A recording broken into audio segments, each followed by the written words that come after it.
Welcome to my crypt. I've been expecting you. Don't bother leaving. There's no way out. This is your reality now.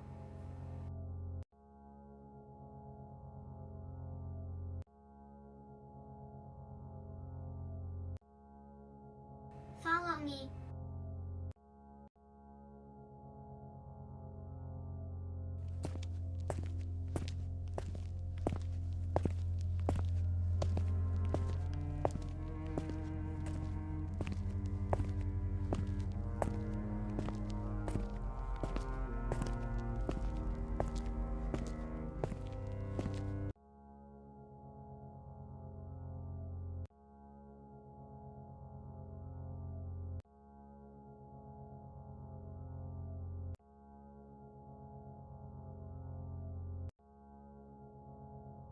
Sit down, relax, and give me an ear. In this story, a feud between Fier and good family flares. Will it be the end of them? We will see. Author r.l.stine. Narrator Shaunna Juuti. Host Enchantress of the Dark. Book The Fier Street Saga, Where the Terror Began, The Secret. Village of Shady Side, 1900. Nora's pen scratched against the paper. Dry again. Wearily, she thought of dipping the point into the inkwell, changed her mind, and yawning, set the pen down on the small writing table. Just for a minute, just for 1 minute, rest. Her back ached, and her fingers were cramped. She had been scribbling furiously all night by the light of a single candle. Nora knew she had to tell her story, and she had to tell it tonight. She touched the silver pendant that hung from a chain around her neck. Her fingers picked out the silver claws, the blue stones. Then fire appeared before her closed eyes, burning in her memory. Fire that burned the innocent Susanna good in 1692. 200 years of hatred and revenge followed Susanna's death. And then, at last, the terrible fire that consumed the Fier mansion. Nora's eyes filled with tears. Daniel, my Daniel. After so many fires, all was in ashes now. Sighing sadly, Nora dipped her pen into the inkwell. No time to rest. The story must be told. She heard a noise and stopped writing. She listened. Footsteps. Someone was coming. Her hands trembling, Nora frantically shoved the paper and ink into the desk drawer. No one must see this, she thought. No one can see it until it is finished. And it is far from finished. There are so many horrors left untold. So many horrors. She held her breath, listening. The footsteps moved closer. Closer. Part 1, Wickham Village, Massachusetts, Colony 1737. Chapter 1. Village of Wickham. Jonathan Fier sighed with relief as the wagon rolled past the wooden sign. Their long journey was over at last. He glanced at his father sitting beside him on the box of the wagon. Ezra Fier's face was haggard and drawn, but his black eyes sparked with excitement. He snapped the reins with new energy, and the chestnut horse trotted faster down the rutted, tree-lined road. "We're here, Jonathan," Ezra said to his son. "After all those weeks in this wagon, we are finally in Wickham. George Good is going to wish he had never been born." Ezra's voice dipped lower, almost to a whisper. "Revenge at last. It'll be so sweet." Jonathan felt a cold chill. Revenge. Revenge for what?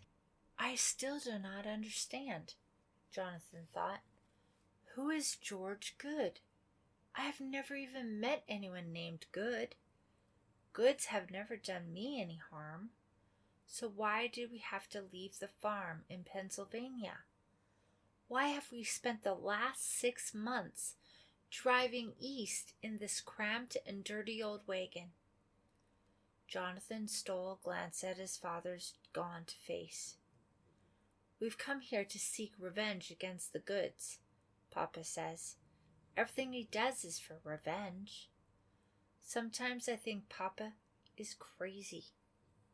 Jonathan immediately wished he could take back that thought. How could I think such a thing? He scolded himself. He is my father. He cannot be crazy. There must be a reason for all the misery we have suffered. There must be. I have searched for the goods through 5 colonies, Ezra muttered, and found no one. But now he paused to lift his hat and run a bony hand through his straight black hair. Now I feel sure. I know they are here. I know I have found them at last. Ezra, Jonathan's mother called from the back of the wagon. Please slow down. The girls are being tossed all around. Ezra scowled and pulled on the reins. Jonathan turned on the box and looked back into the covered wagon. His mother, Jane, and his 2 sisters, Abigail and Rachel, were huddled back there, along with all the family's possessions, pots and pans, dishes, utensils, clothes, blankets, the Fier family Bible, and the little food they had left. We have arrived, Mama, Jonathan said quietly. He wondered whether she would be glad or sorry. Hurrah! Cried 3-year-old Rachel, clapping her hands. She was a chubby angel in a homespun muslin shift, with a mop of blonde curls peeking out from under her cap. Jane Fier only nodded. She was fair, with worry lines beside her clear blue eyes. She wore a printed linen dress and a loose white cap. I'll be so happy to leave this wagon, said Abigail, a red-haired 8-year-old with mischievous blue eyes. She wore a blue and white striped linen dress and a white cap with blue ribbons. She looked up to her brother. Jonathan, who at almost 12, was nearly grown up. Mama, will we be able to stop for good this time? Will we be able to sleep in a bed tonight? I hope so, Abigail, Jane said. I'll ask Papa, Abigail said. She started for the front of the wagon, but her mother pulled her back. Do not bother Papa about that now, Jane whispered. He has other matters on his mind.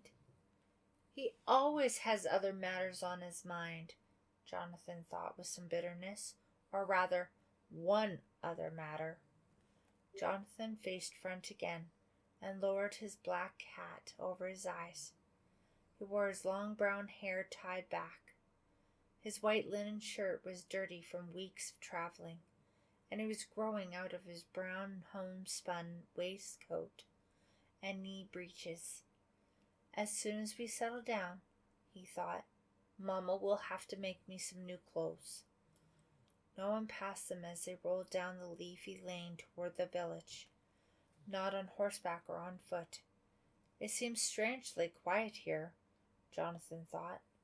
It is not the Sabbath. Where is everyone? At last he saw a carriage up ahead. It was headed toward them on its way out of town. Jonathan kept his eyes on the carriage as they approached it. It was shiny and black, a fancy carriage for rich people. But, wait, he thought. The carriage is not moving. And where are the horses? Something is wrong, he realized. Something is terribly wrong. The Fier's wagon drew closer. Jonathan could now see 2 horses, but they were lying on the ground. Are they hurt? He wondered, leaning so far forward he nearly fell. Are they dead? Closer. A foul smell invaded Jonathan's nostrils. He nearly gagged. He could see the horses clearly now. Long dead, Their flesh was rotting, their bones shoving up through the decaying skin. Jonathan heard his mother utter a cry of shock. He glanced back into the wagon. She had pulled his two sisters close and was covering their eyes. Ezra slowed the wagon but did not stop. Why was it left here on the road? Jonathan wondered. Why would people abandon such a fine carriage? The wagon wheels creaked as they pulled close enough for Jonathan to see inside the carriage. To his astonishment, the carriage was not empty. 3 women were inside, dressed in gowns of fine silk and white lace caps. Jonathan stared hard at the women. The faces were purple. Nothing but bone and chunks of decaying flesh poking out from beneath their fancy caps. They're dead, Jonathan realized, covering his nose with his hand. And they've been dead a long, long time. Rotting corpses going nowhere in a fancy carriage. Chapter 2. Jonathan stifled a cry and covered his face with both hands. Why had these decaying bodies been left here? He wondered. Why have the villagers not taken them away to be buried? Was the carriage and its rotting cargo left here as a warning? Stay away? Still holding his breath from the stench, Jonathan turned to gaze at his father. Ezra was staring intently into the carriage window. Was he shocked by the figures inside? Jonathan could not tell. His father's face revealed no emotion. "Ezra," Jane pleaded, her voice tight and shrill. "Turn back. We cannot stay here. That carriage, those women, I have such a bad feeling." Ezra turned and silently glared at her in answer. She kept her eyes leveled on him defiantly. Then, without a word, he snapped the reins and urged the horse forward. They headed into town. Ezra guided the wagon into the village common and stopped. Jonathan glanced around. No sign of life. Not another person in sight. Jonathan could hold the questions back no longer. "Papa, why are we here? Why are we searching for the goods? What did they do to you?" "Jonathan, hush!" his mother cried. Her eyes were wide with fright and warning. For a moment no one spoke. Jonathan turned from his mother, back to his father. "What have I done?" he wondered. "What will Papa do to me?" Then Ezra spoke. "He is old enough to know, Jane. He is right to ask these questions. He must know the truth." With a groan, Ezra climbed down from the wagon and beckoned to his son. "Come with me, boy." "I'll come too," said Abigail. Her mother pulled her back inside. "No, Abigail. You'll stay here with me." Jonathan followed Ezra across the common. He stopped short when he saw a man locked in the stocks, his head and hands thrust through the 3 holes in the wooden frame. His eyes were open and staring, but empty. Dead. Jonathan's stomach lurched. "Papa!" he managed to choke out. But Ezra strode quickly past the wide-eyed corpse. "Our family once lived here in Wickham," Ezra told Jonathan. "My grandfather was the magistrate. Everyone knew him and his brother to be good and righteous men. But that very righteous ruined their lives." How could that be? Jonathan wondered. But he said nothing. Witches were discovered in Wickham. My grandfather had them burned at the stake. 2 of them were Susanna and Martha Good. They were put on trial by my grandfather, found guilty, and burned. Now Jonathan swallowed hard. "Your grandfather? He burned people at the stake?" "Not people. Witches," Ezra boomed. vile and evil creatures of the devil. Ezra paused, breathing hard. My grandfather and his brother did their duty.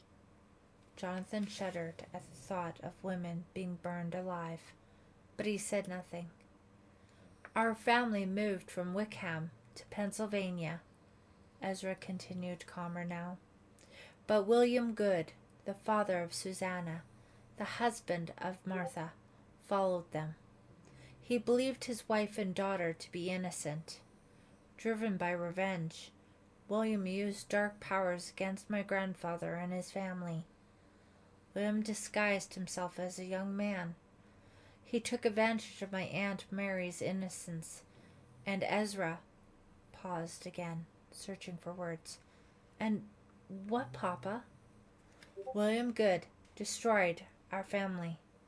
He killed my grandfather and my mother. The rest he drove insane. I found my great-uncle and his wife buried behind a brick wall. Nothing left of them but bones.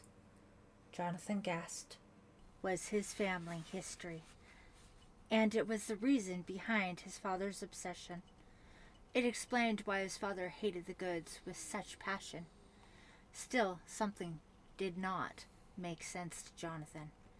In his almost 12 years, Jonathan had never seen a sign of this William Good or his black magic. No member of the Good family had ever appeared during Jonathan's life to seek revenge against the Fiers. So why was Ezra keeping the evil feud alive? Why was Ezra determined to spend his life searching for Goods? Papa, Jonathan asked hesitantly, is William Good still alive? I don't know, Ezra replied bitterly. He would be very old. I do know he had a son, George. George lived in Wickham once. I am hoping. He did not finish the sentence, but Jonathan knew what he was hoping. He hoped to find this George Good, or other Goods, and bring them misery. And that is why we have come to Wickham, Jonathan realized. But so far we have not seen a living soul, only corpses. This town must be cursed. Come, Ezra said. We'll go to the tavern and ask after the Goods. Ezra led Jonathan up the tavern steps. The innkeeper will tell us what has happened, Jonathan thought. Innkeepers always know the news. Ezra opened the tavern door. They stepped inside. The room was empty. The fireplace stood cold and dark, the tables covered with dust and cobwebs. Plates of food had rotted on one of the tables. It may have been a meal of roast lamb and a pudding. Rats scurried around the table, gnawing at the molding-covered meal. Ezra grunted unhappily, his features set in disappointment. Jonathan saw a pile of dust-covered letters on the bar, probably left there for the villagers to pick up. The letters had been delivered a long time ago. The floorboards creaked under Ezra's boots as he walked over to the bar to sort through the letters. About halfway through the pile, he stopped. He rubbed the dust from the front of the envelope and carefully studied the address. Papa? Said Jonathan. Ezra looked up at his son. Go find the village magistrate's house, he ordered. Ask if the magistrate will see me. I'll be along in a minute. Yes, sir, Jonathan replied meekly, and walked quickly from the tavern. Outside he hesitated. Where could he find the magistrate? The street was empty. There was no one to ask. Then he spotted a large house on the other side of the common. It was the grandest house in the village, sided with clapboards, weathered brown and enclosed by an unpainted picket fence. It stood 2 stories tall, with glass windows and 2 chimneys. This must be the magistrate's house, Jonathan told himself, making his way across the common, half walking, half running. It felt good to run after his long journey. Jonathan lifted the heavy brass door knocker and let it drop. No answer. How strange that such a fine house should have a broken parlor window, he thought.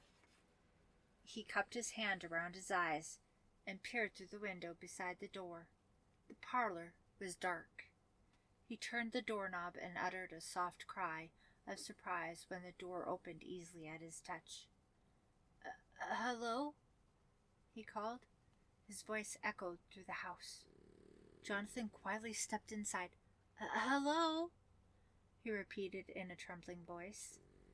I'm here to see the magistrate. The house remained silent. Jonathan made his way into the parlor. The heavy thud of his boots on the floorboards was the only sound. Hello? No one was in the parlor, which led to a smaller room. Some kind of office, perhaps. Hello? Is the magistrate at home? Jonathan stepped into the second doorway. Squinting into the dim light, Jonathan saw an old man at a desk with his back to the door. Jonathan could make out long gray hair falling onto the collar of a brown coat. Jonathan knocked lightly on the frame of the open door and said, Sir? May I come in, sir? The old man did not move. Jonathan took a deep breath and stepped into the room. He made his way up to the high back chair and gently tapped on the man's shoulder. Sir? Sir? The man moved, and Jonathan started to scream. Chapter 3. Jonathan's scream echoed off the walls of the tiny room. The man toppled and slid to the floor. Panting loudly, struggling to keep from screaming again, Jonathan gazed wide-eyed at the hideous face. The man's long gray hair rested on nothing but bone. The grinning skull stared up at Jonathan, its teeth yellow and rotting.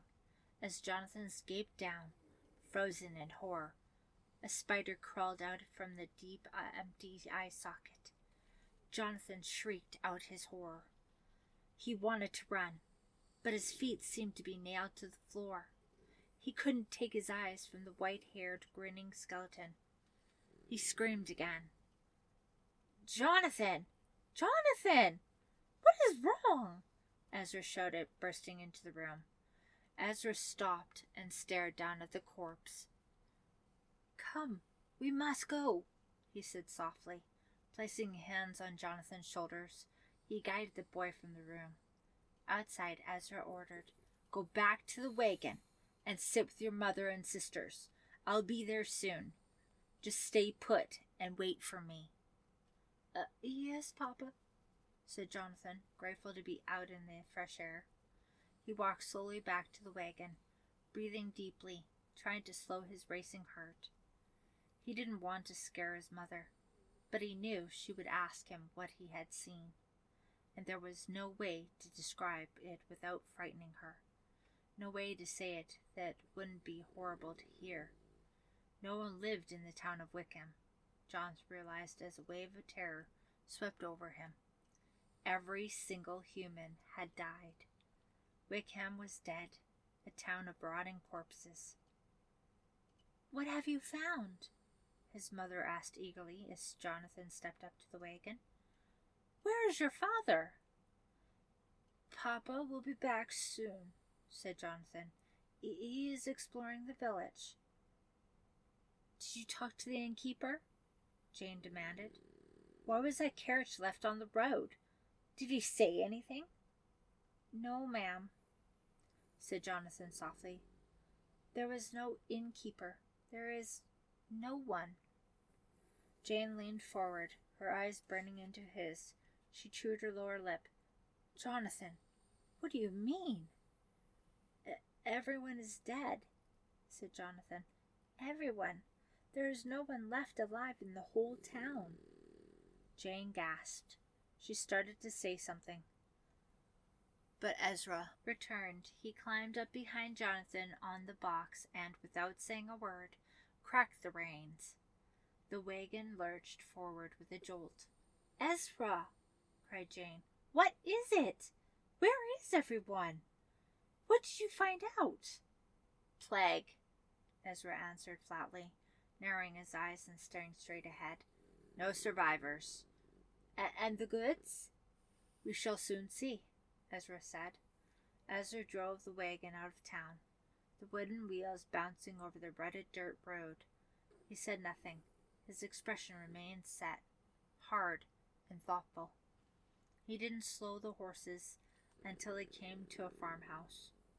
It was a wooden salt box house, smaller than the magistrate's, but still 2 stories tall, with a small attic. A brick chimney ran through the middle of the house. A shed connected the kitchen to a big barn. Ezra pulled the wagon up to the door of the house and stopped the horse. Is this the goods house? Jonathan wondered. Will they be dead too? Will they be alive? Ezra lowered himself to the ground and made his way to the door. He knocked, 3 solid knocks, and waited. No answer. Jonathan watched his father open the door and step inside. Jonathan, Jane whispered, giving him a shove. Go with him. Jonathan climbed down from the wagon. Abigail slipped out, too, before her mother could stop her. They followed Ezra into the farmhouse. Stepping into the front parlor, Jonathan's eyes explored the room. He was somewhat surprised to find it neat and tidy. He saw no sign of anyone, dead or alive. It felt as if the people who lived there had left. Hello? He called, but he was not surprised when he received no answer. They must be here, Ezra exclaimed with emotion. They must. I will not rest until I see their rotting corpses with my own eyes. Ezra ran up the stairs. Standing in the parlor with his sister, Jonathan could hear his father's frantic footsteps above him. Ezra ran from room to room. Jonathan then heard Ezra climbed up to the attic. When Ezra returned, he ran past the children as if not seeing them. Jonathan heard him as he explored the large common room, the shed, and the barn. A few minutes later, Ezra returned to the parlor, his face purple with rage. Papa, what is it? Jonathan cried. Chapter 4. They are gone, Ezra screamed. A plague has killed everyone in Wickham, but the goods have escaped. Jane and Fier ran into the house with Rachel in her arms. Please, Ezra, she pleaded, tugging at her husband's sleeve. We must leave this horrible place. The goods are not here. We must leave. Ezra shook her off. No, he replied firmly. We will stay here, Jane. The goods lived here not long ago. Somewhere in this house there will be a clue to tell us where they have gone. He made his way to a desk in the corner and started digging through the drawers. Jane followed him weeping. Ezra, we cannot stay here. We cannot. We cannot stay here all alone with only corpses for neighbors. Wife, Ezra started. Think of your children, Jane cried, holding the baby against her chest. Silence, Ezra screamed, pushing her away. He glared furiously at her. Jonathan trembled when he saw that mad gleam in his father's eyes. I have heard enough from you, Jane, Ezra cried sternly. No more pleading and no more questions. From now on, I expect obedience from all of you. Obedience and nothing else. No one moved. Abigail whimpered softly. Ezra's harsh expression didn't soften. I'm going to find the goods, he said slowly through gritted teeth. They cannot escape me. I am going to find them, and nothing will stop me. Jonathan's mother ran from the room, crying. Abigail clung to Jonathan's side, and he put an arm around her tiny shoulders. Ezra said, Jonathan, start unpacking the wagon. This house will be our new home. Jonathan gasped. We are going to live here? In someone else's house? He wondered, horrified by the idea. We're going to live here, so near the frightening village of corpses. Jonathan, do as you are told, ordered his father, his voice booming through the house. Yes, Papa, Jonathan said with a sinking heart. Jonathan hurried outside, his hands trembling. He unhitched the horse and led him into the barn. We're going to live in their house, he thought. The Goods' own house, with all their things in it. What if they are not dead? What if they come back and find us here? He found a bucket in the barn and carried it outside. There was a pump in the yard. He pumped water into the bucket and took it to the horse. At least we will have a place to sleep tonight, he told himself, with a feathered bed and a hearth to cook by. Jonathan sighed. Maybe it will not be so bad here, he thought. He gazed around at the green fields, the apple orchard in the distance, and the cozy house. Smoke was already rising from the chimney. His mother must have started a fire. Maybe we will be happy here, he thought, if only the Goods do not come back. The Fiers found everything they needed in the Goods' house. Jonathan discovered preserves, smoked meat, and cornmeal in the shed. Abigail found a bolt of linen in the attic. Soon she and Jonathan had fresh new clothes made from the linen. Their mother kept busy cooking, cleaning, spinning, and sewing. Abigail helped her mother and took care of Rachel. Jonathan did the heavy chores, chopping wood, drawing water, caring for the horse. When his mother was very busy, he also looked after the girls for her. As they all settled into their new life, Jonathan's only concern was for his father. Ezra Fier had only one thing on his mind. Where had the Goods gone? Jonathan watched his father rummage through the storage bins and drawers, reading every scrap of paper he could find, studying anything that might give him a clue to their whereabouts. He thinks of nothing but revenge, Jonathan thought angrily, watching his father read ledgers one day.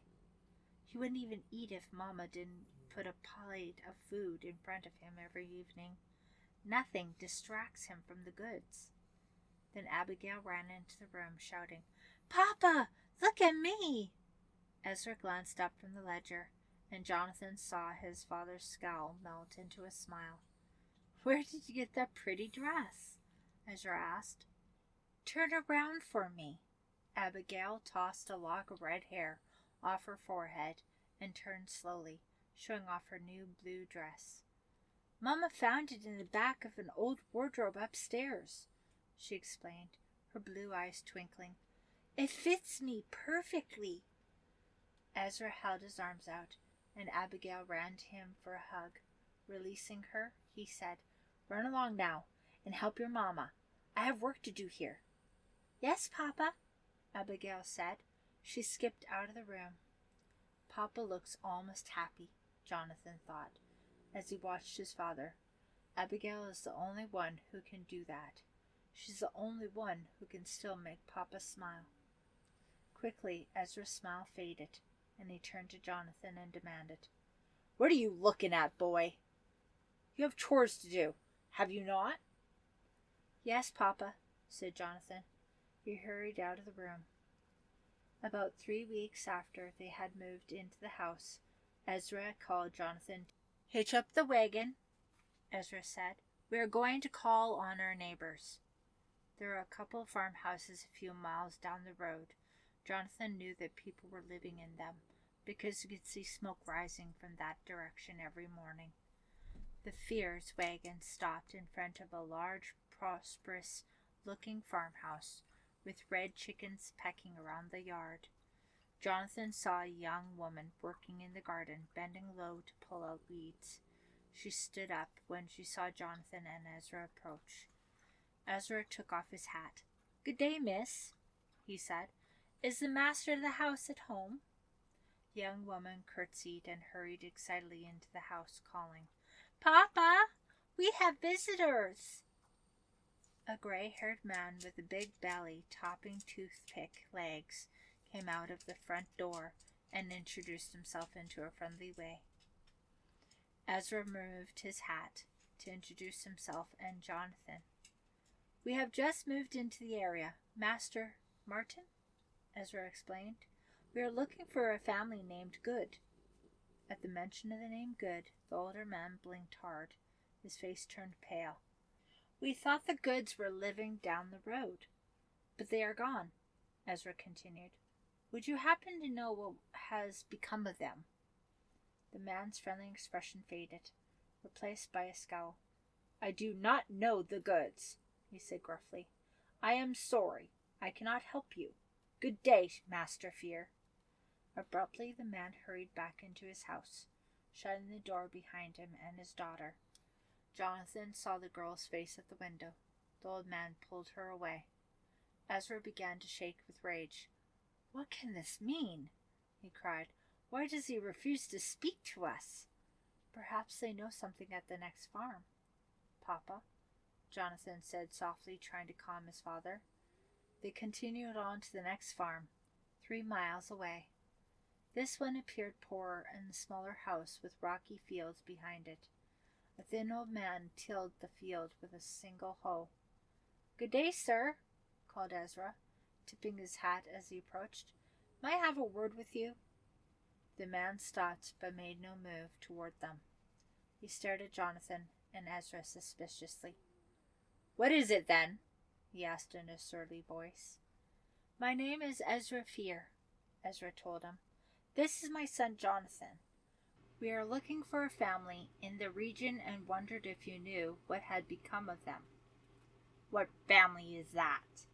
asked the old man, leaning on the hoe now. Ezra cleared his throat. "The family of George Good," he said. The man's scowl deepened.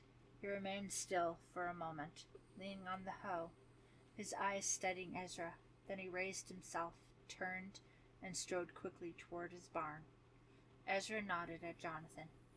"He's going to tell us something," he whispered. They followed the old man across the rocky ground to his barn. The old man disappeared inside. Jonathan and Ezra waited several yards from the door. In a moment, the man came running out, holding a long knife. Ezra smiled uncertainly. Then Jonathan saw the confusion on his face. Before Ezra could move, the man had pressed the knife to Ezra's neck. "I'm going to cut your throat," he snarled. Chapter 5. Ezra's body stiffened. With a low grunt, the man tightened his grip and held the knife blade tight against Ezra's skin. "Stop, please!" cried Jonathan. "We've done nothing wrong." "George Good was the child of a witch," said the man. "His evil brought the plague to our village, and he escaped it. What do you want with George Good?" "We are no friends of his, believe me," Ezra choked out. "We wish him nothing but harm." The man relaxed a little, easing the knife blade back a few inches from Ezra's throat. "Get off my farm," he growled. "Do not come back ever, and never dare to ask about a villainous Goods again." He released Ezra. Ezra and Jonathan hurried to the wagon and drove off. "Remember this day, son," Ezra said solemnly. "This is further proof of the evil of the Goods. We are not the only people they have harmed." The next day, Jonathan's father went back to searching the house. "Must have missed something," Jonathan heard him muttering. "What are they hiding? Where are they hiding?" Jonathan carried a stack of firewood inside one morning as his mother sat sewing by the hearth with Rachel on her lap. Abigail stood over a basin full of water, scrubbing the last of the breakfast dishes. "Mama says I have no more chores to do today," Abigail said happily. "Not until supper time. I'm going to go exploring." "Watch her, Jonathan, please," said his mother. "Do not let her stray too far." Abigail tossed the dirty dishwater out the door and wiped her hands on her apron. She pulled on her cap and ran outside, the blue ribbons on her cap flying. Jonathan followed her. "Shall we go to the creek?" he suggested. "I have already been to the creek," said Abigail. I want to go into the village. Jonathan stopped. Into Wickham? But why, Abby? There's nobody there. I know, said Abigail. We can go anywhere we like. There's no one to stop us. No, said Jonathan. Mama said you should not stray too far. The village is too far. Are you scared, Jonathan? Jonathan bristled. Was his younger sister daring him? Nothing scares me, he said, although he knew that was not true. His father scared him, for one, and all those dead people in the village. Come on, said Abigail. I'm going to the village. If you must keep an eye on me, then you will just have to come along. She ran down the road with Jonathan following close. He felt nervous about going back to the village, but he could not let his younger sister go alone. The streets were as quiet and empty as before. The silence roared in Jonathan's ears. He heard no dogs barking, no birds chirping, no insect sounds. What do you think they were like? Abigail whispered. The people who lived here. I don't know, said Jonathan. Like us, I suppose. They walked down the dirt road to the village common. Abigail found a small pile of bones lying under a tree. Look, Jonathan, she said sadly. This was a puppy. Jonathan stared at the grisly little skeleton. Maybe we should not be here, he thought. He glanced around. Were all the people in the town really dead? The poor puppy should not have to lie in the sun like this, said Abigail. I think we should bury him. We have no shovel, said Jonathan. We can get one, Abigail said, indicating the houses and sheds all around them. I'm sure any one of these sheds will have a shovel in it. We cannot just take somebody's shovel, Abby, Jonathan said. Why not? Abigail demanded. It is not stealing. They are dead. Yes, Jonathan thought. They are dead. And their bodies are still sitting inside these houses, just as this puppy's bones are lying out here in the sun. Jonathan shuddered. He did not want Abigail to go into one of the houses to find a dead person. I will get a shovel, he said. You wait here. He walked up to the nearest house. Maybe the house where the puppy had lived. Jonathan thought. It was a little wooden cottage, only 2 rooms. Abigail stood right behind him as he gingerly pushed open the door. I told you to stay by the tree, Jonathan said gruffly. I want to come with you, she said. I am too scared to be alone. Jonathan sighed and took her hand. It was dark inside the cottage. Jonathan's eyes took a moment to adjust to the darkness. Abigail clutched Jonathan's sleeve. They stood frozen in the doorway. Then Abigail whispered, Go get the shovel. Jonathan stepped carefully across the room. He opened a cupboard beside the back door of the cottage. Inside the cupboard, something gleamed white, with 2 dark and empty eye sockets glaring out. A skeleton. Jonathan leapt back. Abigail screamed. The skeleton shifted and topped it out of the closet and clattered to the floor. Jonathan leaned over it, panting, trying to slow the frantic beating of his heart. Then he started backing away. Wait, Abigail whispered. I see a shovel in the cupboard. Jonathan forced himself to glance back into the cupboard. He saw the shovel, but he did not want to get it. Get it! Demanded Abigail. She gave him a shove. He stepped carefully around the clutter of bones on the floor.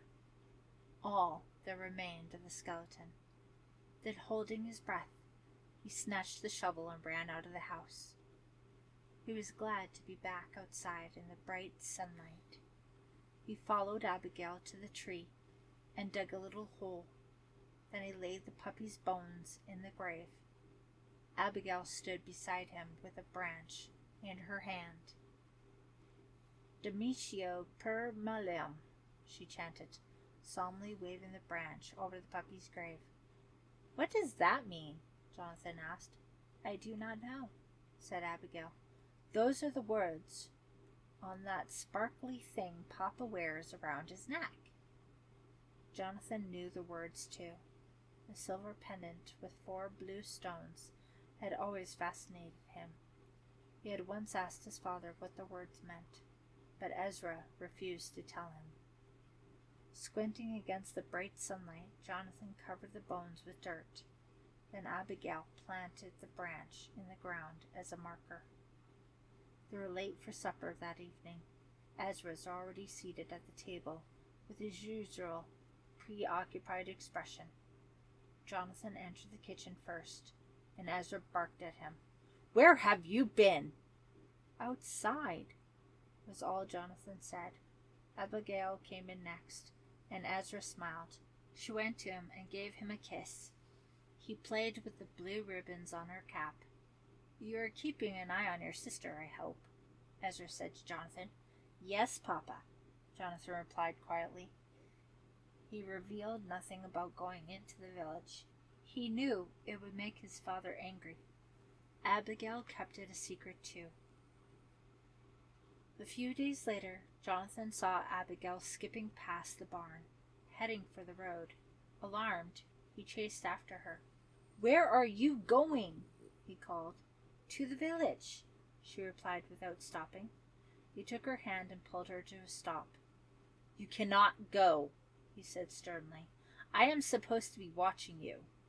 "You can watch me in the village," she replied impatiently. Jonathan sighed and followed after her. That day they found the skeletons of 2 small animals, possibly a cat and a chipmunk.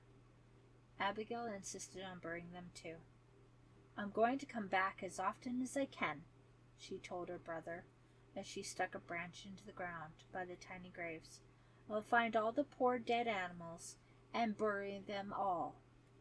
The next time Abigail set out for the village, Jonathan didn't try to stop her. He knew it was useless. He was getting used to the village and all its death, and didn't even mind the awful silence so much anymore. Then one day, when they were playing in Wickham, Abigail came across the remains of a little girl. The skeleton wore a rotting blue dress that once must have been pretty, and a cap like Abigail's. "I think we should bury her," said Abigail. "She deserves a proper funeral, as much as an animal does." "We will need a coffin," Jonathan said. "You cannot bury a person in the dirt like a dog or a cat." "Yes," agreed Abigail. "You go find a box, and I will look for a place to bury her." Jonathan crossed the village common and entered the tavern to search for a girl-sized box. He found a wooden crate. It was a little short, but it would have to do. He hoisted the crate onto his shoulder and carried it outside to Abigail. He didn't see her by the meeting's house, where he had left her. "Abigail!" he called immediately, worried. No answer. After setting the crate on the ground, he walked down the road. He heard high-pitched giggling behind the village magistrate's house. Jonathan peered around the side of the house. He uttered a low cry of surprise when he spotted Abigail. She was playing with another little girl. Jonathan stared at the little girl, startled to see another living person in Wickham. She was skinny, with long blonde curls poking out from under her cap and gray eyes. Where on earth had she come from? He wondered. He started toward his sister. "Abigail," he began. At the sight of him, the other little girl darted behind a tree. "You frightened her, Jonathan," Abigail scolded.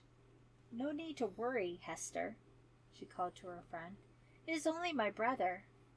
But the little girl did not come out from behind the tree. "She must be afraid of boys," Abigail said. She hurried behind the tree to look for the girl. A second later, Abigail reappeared, bewildered. "She is gone," she told her brother.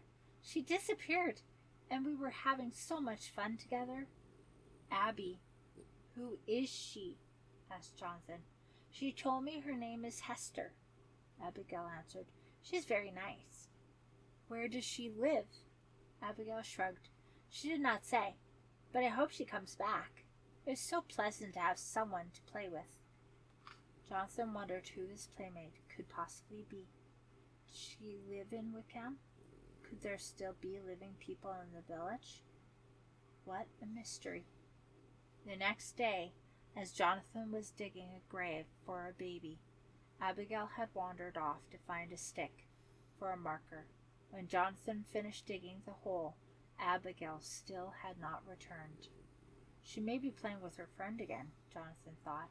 I think I will watch them for a few minutes and see what I can learn about that strange girl.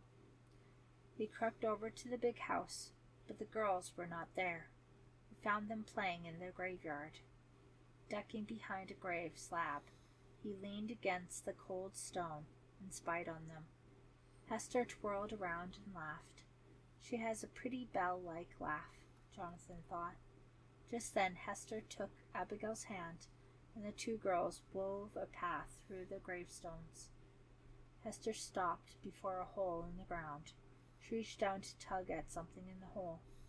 Up came the lid of a coffin. Jonathan stood frozen, watching. Hester stepped into the coffin and reached up for Abigail's hand. Abigail touched Hester's hand. With a firm jerk, Hester pulled Abigail into the coffin. Chapter 6. Abigail, no! Jonathan shouted. He burst from his hiding place and ran to the grave. I must get her out of there, he thought, his heart pounding. I must save her. He stopped at the edge of the hole, stared down, and Abigail popped up out of the coffin, laughing. Furious, Jonathan grabbed her arms and yanked his little sister out of the coffin. Stop playing foolish games, he scolded angrily. We have to go home now. But, Jonathan, Hester and I, refusing to listen to her protests, he pulled her along behind him. We must get away from here, he thought, forgetting the other girl. Abigail dragged her feet and glanced back at Hester. Why do we have to go home? She asked. I was having fun. We just do. Jonathan didn't want to admit the truth. He was afraid. Afraid of what? Of a little girl? He did not know, but he knew that something was not right. Jonathan, you and Abby must stay in today, his mother said. I need you both to watch Rachel for me. Abigail groaned. I wish we could go back to the village, she whispered to Jonathan. I was looking forward to playing with Hester. But Jonathan was secretly relieved. He said nothing about it to Abigail, but he was determined not to go to Wickham any more. Hester pulled Abby into an open coffin. He remembered with a shudder. I must keep Abby away from her. Jonathan and Abigail were playing with Rachel in front of the hearth, rolling a ball along the floor to her when Ezra appeared. Hello, Papa, said Abigail brightly. Ezra flashed her a smile. Would you like to go for a walk with me? I need a bit of air. Mama asked me to watch Rachel today, Abigail told him. Jonathan can watch Rachel, said Ezra. Come along with me. I like your company. Abigail jumped up and went outside with her father. Feeling a little hurt, Jonathan watched them through the window. He gasped when he saw her. Hester. Jonathan saw her run up to Abigail and Ezra. Curious, Jonathan picked up Rachel and hurried outside to see what would happen. He could see the surprise on his father's face as Abigail introduced Hester to him. Where do you live, Hester? Ezra asked. Nearby, Hester replied shyly. And who are your parents? Ezra demanded. Mama and Papa, answered the blonde little girl. Ezra pointed in the direction of the farmhouses, a few miles down the road. So you live there? She's a good girl, Papa, Abigail interrupted, her eyes shining. She was clearly happy to have a playmate. Hester turned her sparkling gray eyes on Ezra and asked, Can Abigail come to my house? Abigail tugged at his sleeve. Please, Papa, she begged. Please? Jonathan stepped forward. Do not let her go, Papa, he said. Ezra turned sharply to his son. Why not? Jonathan glanced uneasily at Hester and Abigail. "I cannot say, Papa. I just know you must not let her go." "Please let me go with Hester," Abigail said. "It is so good to have a friend." Tears were forming in her eyes. Ezra gazed lovingly at his daughter. Jonathan knew his father could deny Abigail nothing. He knew what would happen next. "All right, Abigail. You may go." "Papa!" urged Jonathan. "Let me go with her." "No," Ezra said firmly. "You'll stay here. Someone must watch the baby." "But, Papa—" "You heard me, Jonathan," Ezra said, his temper rising. "You are too old to play with little girls. You will stay here." He turned to Abigail and added, "Run along, but be home for supper." "I will," Abigail called back happily. She ran off with Hester, the blue ribbons on her cap flying behind her. Jonathan stared after his sister, watching her until he disappeared over the hill. "Jonathan, your mother is calling you," said Ezra. "Do you not hear?" "Yes, Papa," said Jonathan. He carried Rachel inside to his mother. The sun had gone down, and Abigail had not returned home. "Supper is ready, Jonathan," his mother said. "I will take Rachel now." She picked up the baby and put her in the wooden high chair. Jonathan took his place at the table, gazing at the darkening sky beyond the window. Supper, and still Abby is not home, he thought anxiously. His mother took a pot of chicken stew off the fire and called Ezra to the kitchen. Jonathan could see that his father was worried too. Deep lines furrowed Ezra's brow, and his eyes were dark and troubled. But Jonathan did not dare say a word. Jane Fier went to the door and called, "Abigail, supper!" There was no response. "Where is that girl?"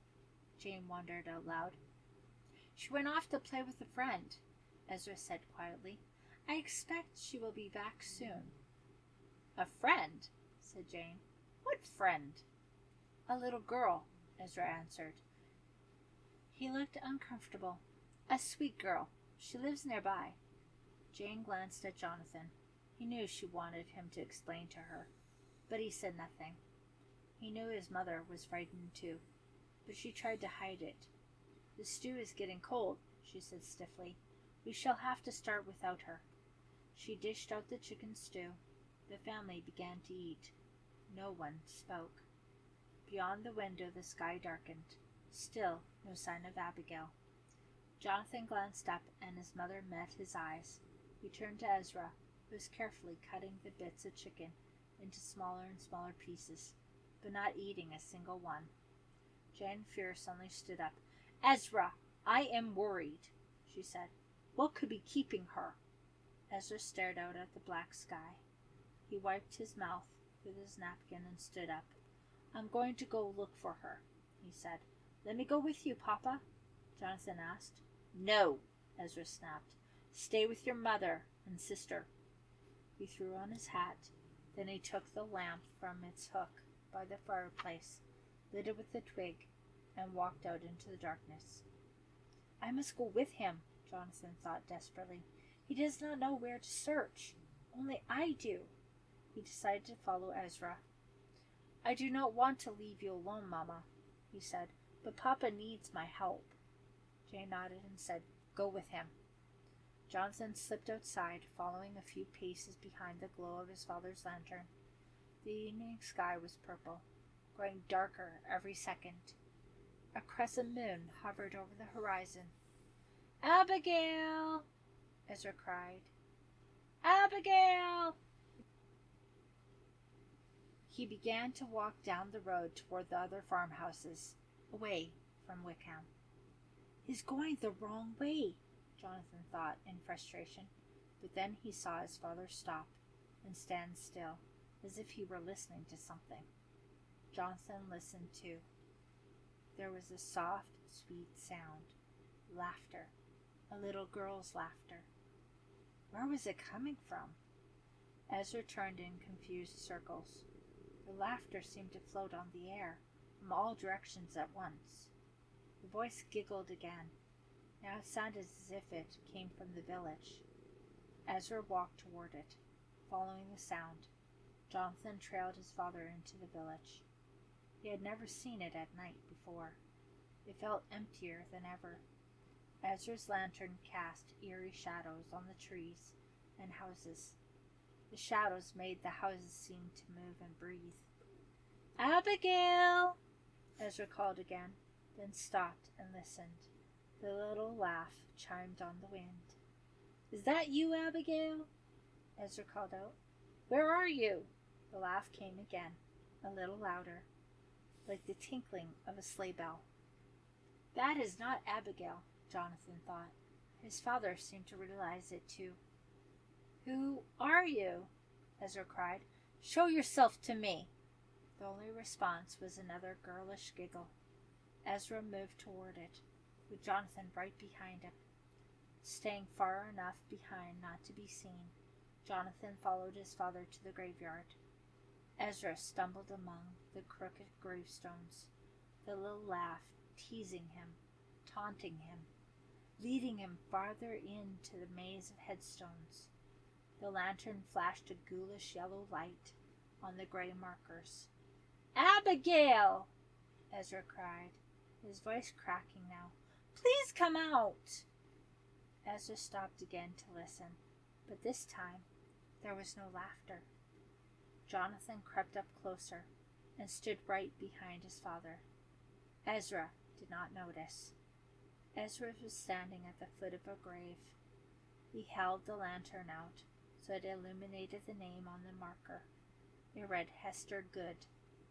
Jonathan could hear Ezra gasp. "Good?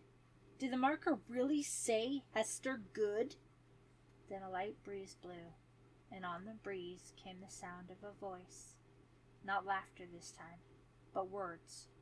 Words spoken in the same girlish voice that had led them to this spot. "Can Abigail come to my house?" Hester! Hester's grave. Hester was not living, Jonathan realized to his horror. Hester was dead, but still she called. "Can Abigail come to my house?" Still she called. Called from the grave. Abby's little playmate giggling and calling from the grave. "Can Abigail come to my house?" Slowly, Ezra moved the lantern to the right. His hand trembled. He nearly dropped the lantern as it cast its light on another grave, freshly dug, with a new headstone. The light fell across the inscription on the gray stone. It read, Abigail Fier. "No!" Ezra tossed back his head and howled. The lantern slid from his hand and rolled into the dirt. Ezra dropped to his knees, still howling. "Abigail! Abigail!" he cried over and over, clawing at the dirt, trying to dig her up. Shuddering in terror, Jonathan bent over his father, reached for his father's heaving shoulders, tried to stop his father's mournful cries. Ezra pushed him roughly away. The breeze blew again, and with it came the laughter and the taunting request. "Can Abigail come to my house?" Uttering animal cries, Ezra tore at the dirt with his fingers. Desperate, Jonathan began to dig too. Ezra made no move to stop him now. It was a shallow grave. Jonathan's fingers soon touched the smooth, polished wooden of a coffin. "No!" Ezra shrieked. "No, please no!"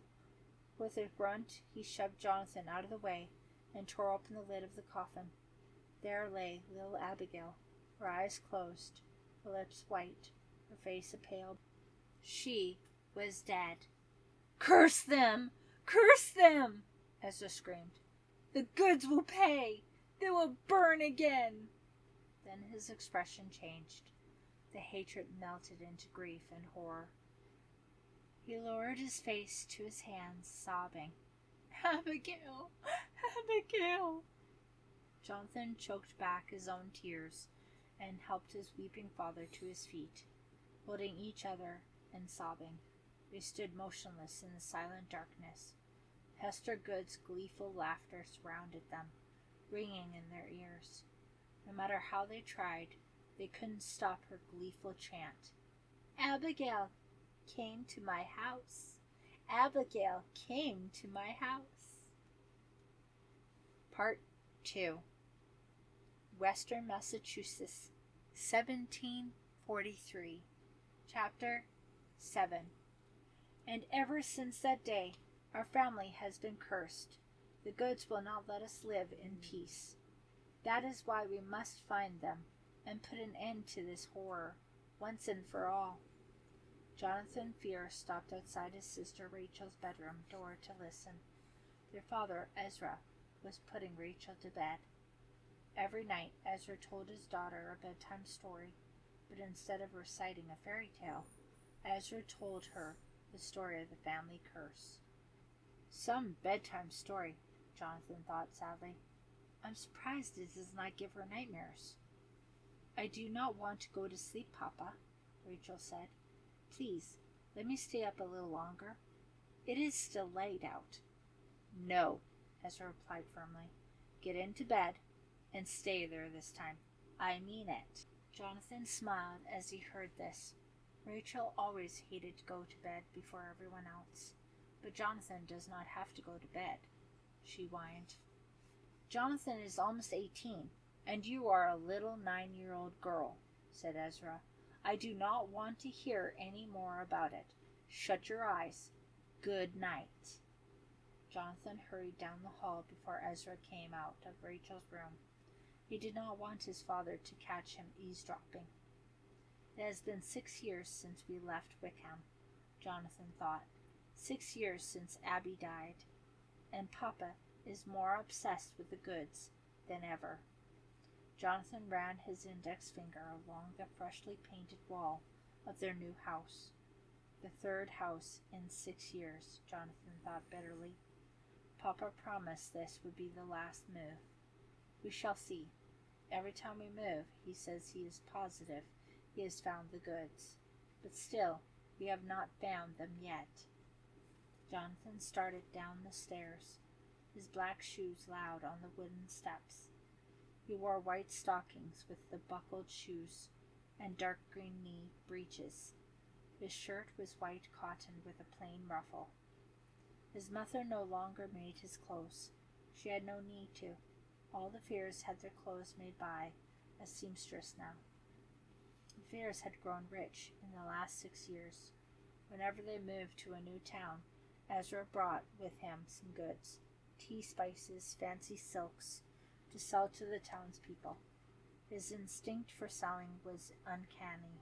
In each town, Ezra knew exactly what the people would need.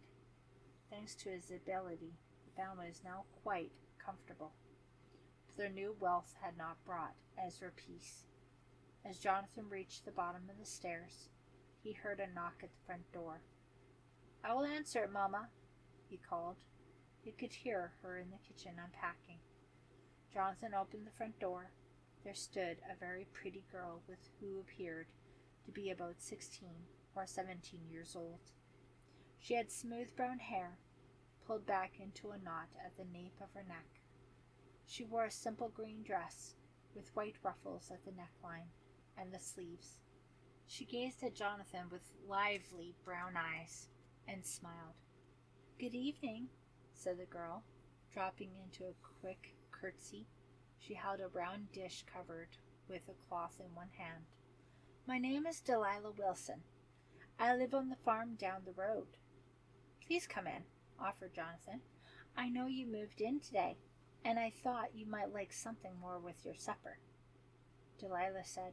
She held out the round dish as she stepped through the doorway. I have brought you an apple pie. Jonathan took the pie and thanked her. It was still warm. Please come into the parlor, Miss Wilson, he said. I'll tell my mother and father that you are here. I know they would like to meet you. He showed Delilah into the parlor and took the pie into the kitchen to his mother. How kind of her, Jane Fier said. Go get your father. We can have some pie and invite our new neighbor to share it with us. Wiping her hands on her apron, she hurried to the parlor to meet Delilah. Jonathan knocked on the door of his father's study. Come in, his father called gruffly. Jonathan opened the study door. Most of his father's books and maps, his business records, and the family Bible were still packed up in crates. Ezra sat at his desk facing the doorway, bent over a map. "What is it?" Ezra demanded impatiently. His black hair was shot through with pewter gray now, and the lines in his face had deepened.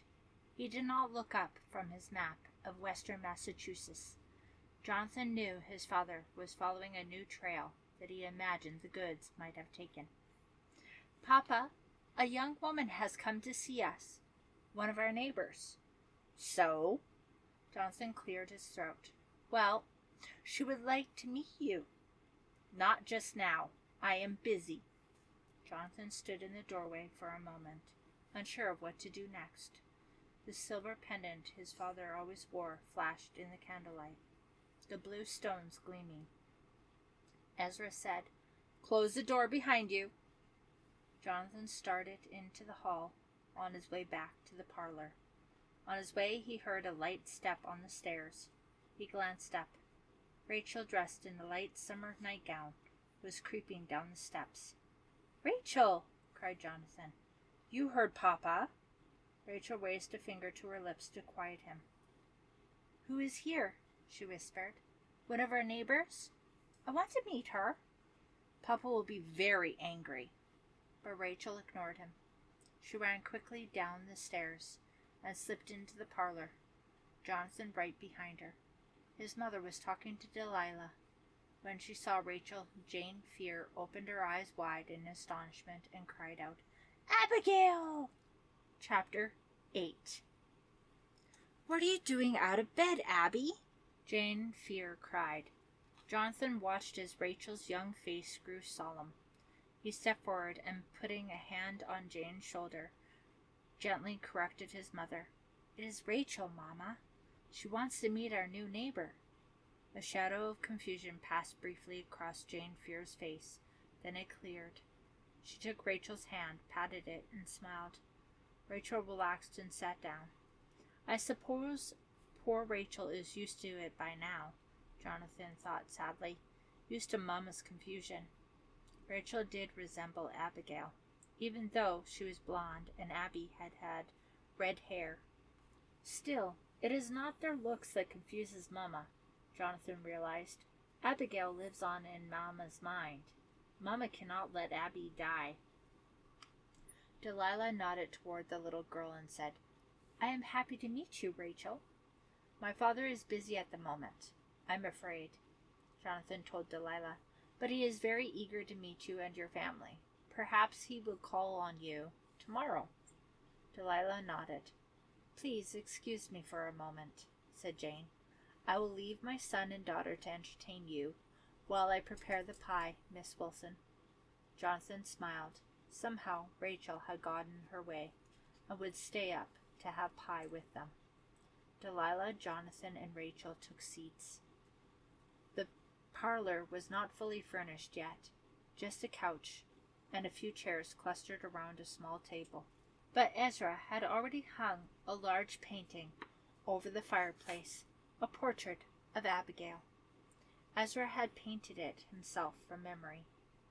In the portrait, Abigail was dressed as Ezra had last seen her, in a blue dress, wearing her white cap with the blue ribbons. "You have a lovely house," Delilah said, glancing around admiringly. The house, large and elegant, was 3 stories, painted white with black shutters, and surrounded by a white fence. It was the nicest house the Fiers had ever lived in. "Where have you moved from?" Delilah asked. "From Worcester," answered Jonathan, "and before that, Danbury." "My goodness!" Delilah exclaimed. "Why have you moved so much?" Jonathan hesitated. He certainly did not want to explain his father's obsession with the Good family to this pretty neighbor. How could she ever understand? But before he could stop her, Rachel blurted out in a low voice, "It is Papa. He says our family is cursed." "Rachel!" Jonathan cut in. Delilah's eyes widened. "Cursed? What do you mean?" This is just a little girl's exaggeration, Jonathan interrupted, hoping to end the discussion then. No, it is not, Rachel insisted. Papa tells me about it every night before bed. She pointed to the portrait of Abigail and said, That girl was my sister. She died when I was little. One of the Goods got her. Rachel, Jonathan warned, but Delilah acted very interested and pressed Rachel to go on. To Jonathan's dismay, Rachel told Delilah all about the family curse and the feud between the Goods and the Fiers.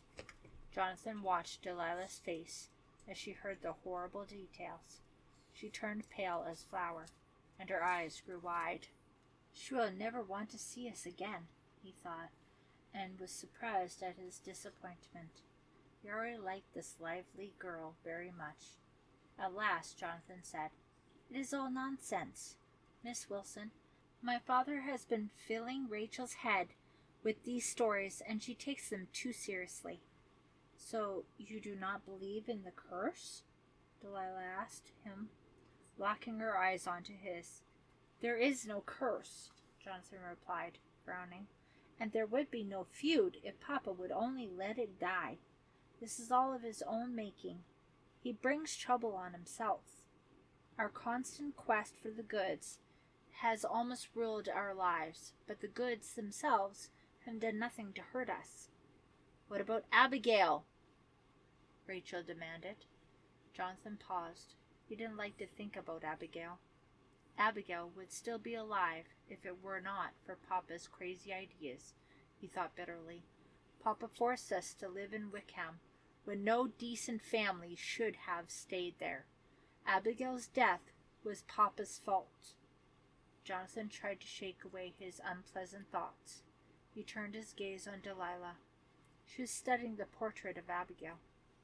Abigail looks a lot like you, Rachel, Delilah said. Most people say that, said Rachel, smiling at Jonathan. Perhaps we should talk about something else, Jonathan said uncomfortably. Do you have any brothers and sisters, Miss Wilson? Rachel asked eagerly. Rachel, you may call me Delilah, Delilah said. She turned to Jonathan and added, You may too. Jonathan thought he saw her blush slightly. I'm an only child, she told Rachel. My mother died when I was born. I live with my father. He is a minister, but his congregation is very small. We live on a small farm. Jonathan studied her dress, made of homespun linen dyed pale green. For the first time he noticed how worn it was. The lace of the sleeves was frayed, and here and there the skirt was expertly patched. She probably wore her best dress to come calling on us, Jonathan thought. She must be very poor. It does not matter. She is still the prettiest girl I have ever seen. Jonathan walked into town a few days later to see the blacksmith. His mother wanted a new pot to hang over the kitchen fire. He ordered the pot from the blacksmith and left the shop. Just outside he bumped into a pretty brown-haired girl in a dark blue dress and white sunbonnet. Delilah Wilson! How pleasant to see you again. I'm glad to see you too, Jonathan. She carried a small basket. Jonathan took the basket to carry for her. It was empty. Where are you going? He asked. I'm on my way home, she replied. I've just come from Papa's church. He has been there all morning with nothing to eat, so I brought him a bit of cheese and bread. I'm on my way home too, as it happens, said Jonathan. May I escort you? Delilah smiled. Thank you. That is very kind. The afternoon sun shone bright and hot as they walked out of town and down the road to Delilah's house. Jonathan could feel himself begin to sweat under his collar. How is your family? Delilah asked. Your mother and sister? Quite well, thank you, said Jonathan. I like them both very much, Delilah went on. Your sister especially. She is very sweet. Jonathan felt a little uncomfortable at the memory of Delilah's visit. His mother's confusion, Rachel's talk of a family curse. Delilah is being polite, he decided. She must think us very strange. "I must apologize for Rachel's behavior the other evening," he said. "I hope she did not frighten you, or bore you, with her silly talk." Delilah laughed. "Not at all. She's only a child, and children love wild stories. I was exactly the same at her age. I'm sure you were much more sensible than Rachel," Jonathan protested. "If anything, I was sillier. Just ask my father. At 8, I was sure that a fox would come in my window in the night to carry me off.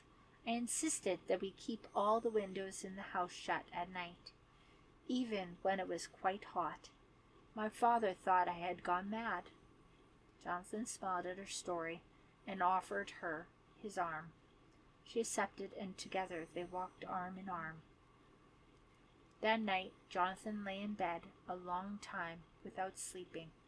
An image of Delilah floated before his eyes. Her glossy brown hair, her creamy skin, her rosy cheeks, her mischievous brown eyes. "I should call on her tomorrow," he thought, growing sleepy at last. "I'll bring a bouquet of flowers." A sudden noise made him sit up straight. What was that? The sound seemed to be far off. Had he been dreaming? No. There it was again. Closer now. Jonathan listened. The sound started low, but quick, grew in pitch and volume. At first he thought it was some kind of animal's shriek, a tortured cry, a scream of agony. Jonathan shook with fear. He had never heard any animal make that sound. Was it a bear? A wolf? An injured dog? It was moving swiftly toward his house. Nearer, nearer. Now it was right in the yard and coming closer. It stopped right under his window. Jonathan's heart leapt to his throat. A voice in his head screamed, "Help! Please, somebody! Help! It is coming to get me!" Chapter 9. His heart thudding in his chest, Jonathan stumbled to the window. The full moon shone on the wide rose trellis, still barren of roses, that climbed the back wall of the house to the second-floor windows. He could see the backyard clearly, the wood pile, the new iron pump, the stone well, and the woods surrounding them. What made that horrible sound? Jonathan asked himself, trembling all over. Was it only a dream? A strange wild animal? Or was it something more terrible still? He pushed that idea from his mind. Rachel's stories are giving me nightmares, he scolded himself. Silence now. The only sounds were the chirping of crickets and the low hooting of an owl. Still shaken, Jonathan climbed back into bed. He knew he would never get to sleep now. He lay awake all night listening. Hours later, the sky began to lighten. Jonathan heard his mother pass his room on her way downstairs to begin the day's chores. His father and sister were stirring too. Yawning and stretching, Jonathan climbed out of bed and sleepily made his way to the washstand. He splashed cold water on his face and ran a comb through his shoulder-length brown hair. After tying his hair back with a black cord, he slipped on his knee breeches. In the kitchen, Jane Fier was setting dishes on the table. "Good morning, Jonathan," she said brightly. "Would you mind kindling the fire for me?" Jonathan kissed his mother good morning and went to the hearth. He picked up the bellows and puffed air into the glowing embers left over from the night before. Rachel skipped into the room in a brown dress and apron, her blonde curls bouncing. Ezra followed close behind her. As he poked at the fire, Jonathan wondered whether any of them had heard the terrible cries that had awakened him in the night. Rachel appeared to be cheerful and well-rested, but Ezra seemed tired. "Run out to the well and get me a bucket of water, Rachel," said Jane. "Yes, ma'am," Rachel replied. She opened the back door and headed out to the well. A moment later, Blood-curdling cries from the backyard made Jonathan drop his fireplace poker. It clattered to the hearth floor as he turned to run outside. Jane and Ezra were right behind him. Rachel stood by the well, screaming hysterically. Her hands, her face, her hair, her clothes were all splattered in red. "Abigail, what is it?" cried Jane. "What has happened?" Rachel ignored her mother, her eyes fixed and staring. She pointed at the bucket she had pulled out of the well. Peering into the bucket, Jonathan gagged. It was filled with thick, red blood. Chapter 10. Holding his hand over his mouth, Jonathan reeled backward. Blood! How could the well be full of blood? Trying not to vomit, Jonathan raised his eyes to his family. Jane was holding Rachel, trying to comfort her. Ezra's eyes were bulging and his hands shook as he clutched his silver pendant. "The curse!" he cried. "The goods have come for us again!" Swallowing hard, Jonathan gathered his courage and reluctantly peered into the well. To his relief, the well water was clean, only the bucket was filled with blood. What did it mean? Her arms around her shoulders, Jane gently guided Rachel inside. Ezra nervously rubbed his fingers over the pendant, as if it would help him somehow. "It has happened again. They have found us before we could find them," Ezra said. "There must be goods living nearby, or buried near here." "Calm down, Papa," Jonathan pleaded. "There is no curse. Look, we're all safe." "Foolish boy," Ezra murmured, and he left his son alone. Still dazed and shaken, Jonathan stared at the bucket of blood. The howl of agony he had heard in the night came rushing back to him. Who, or what, could have done this? He wondered. Was it the work of a crazy person? A wild animal? Or could his father be right after all? Could it really be the curse of the goods? Rachel stayed in her room for the rest of the morning, while Ezra paced the house, tense and scowling. "I must get out of here," Jonathan told himself. "As long as I sit in this house, I shall keep seeing that bucket of blood."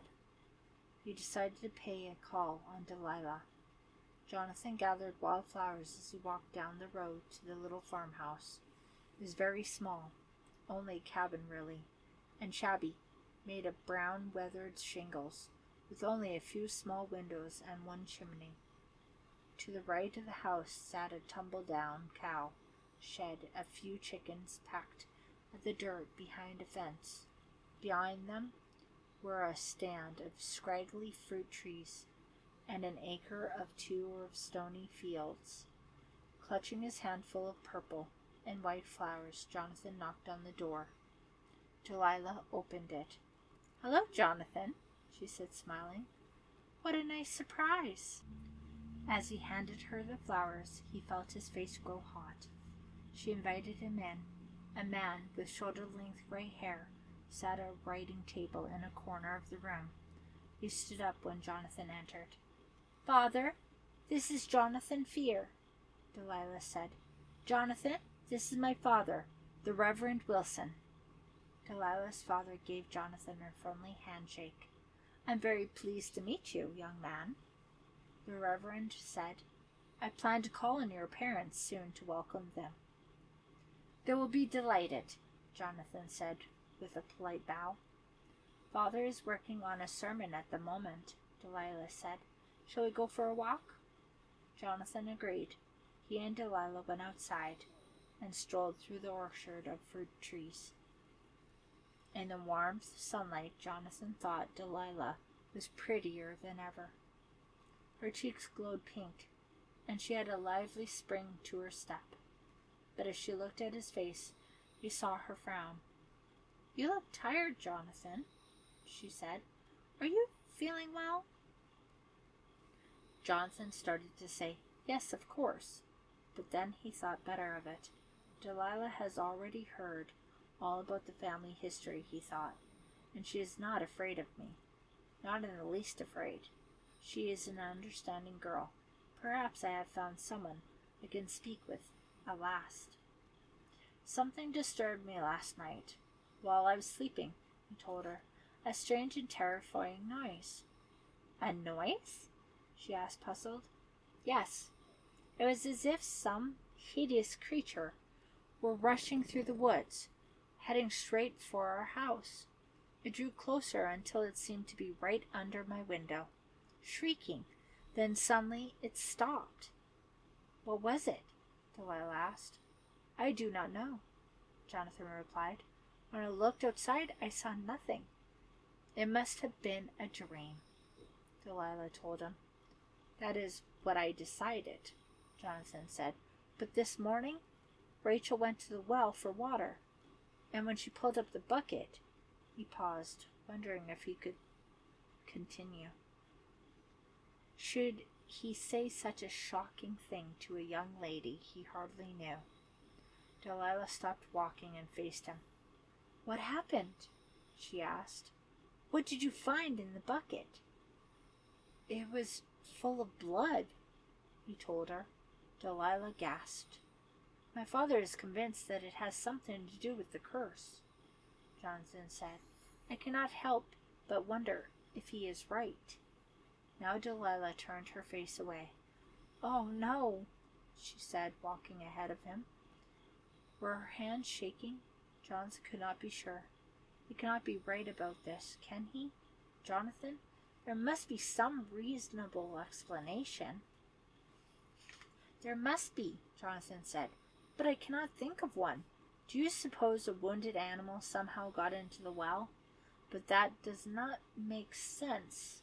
There was so much blood and no sign of an animal, and the well water was perfectly clean. Delilah stopped again and took Jonathan's hand. Please, Jonathan, she pleaded, forget about this curse. Let it be your father's obsession, not yours. Jonathan put his hand over hers. Her skin was so soft.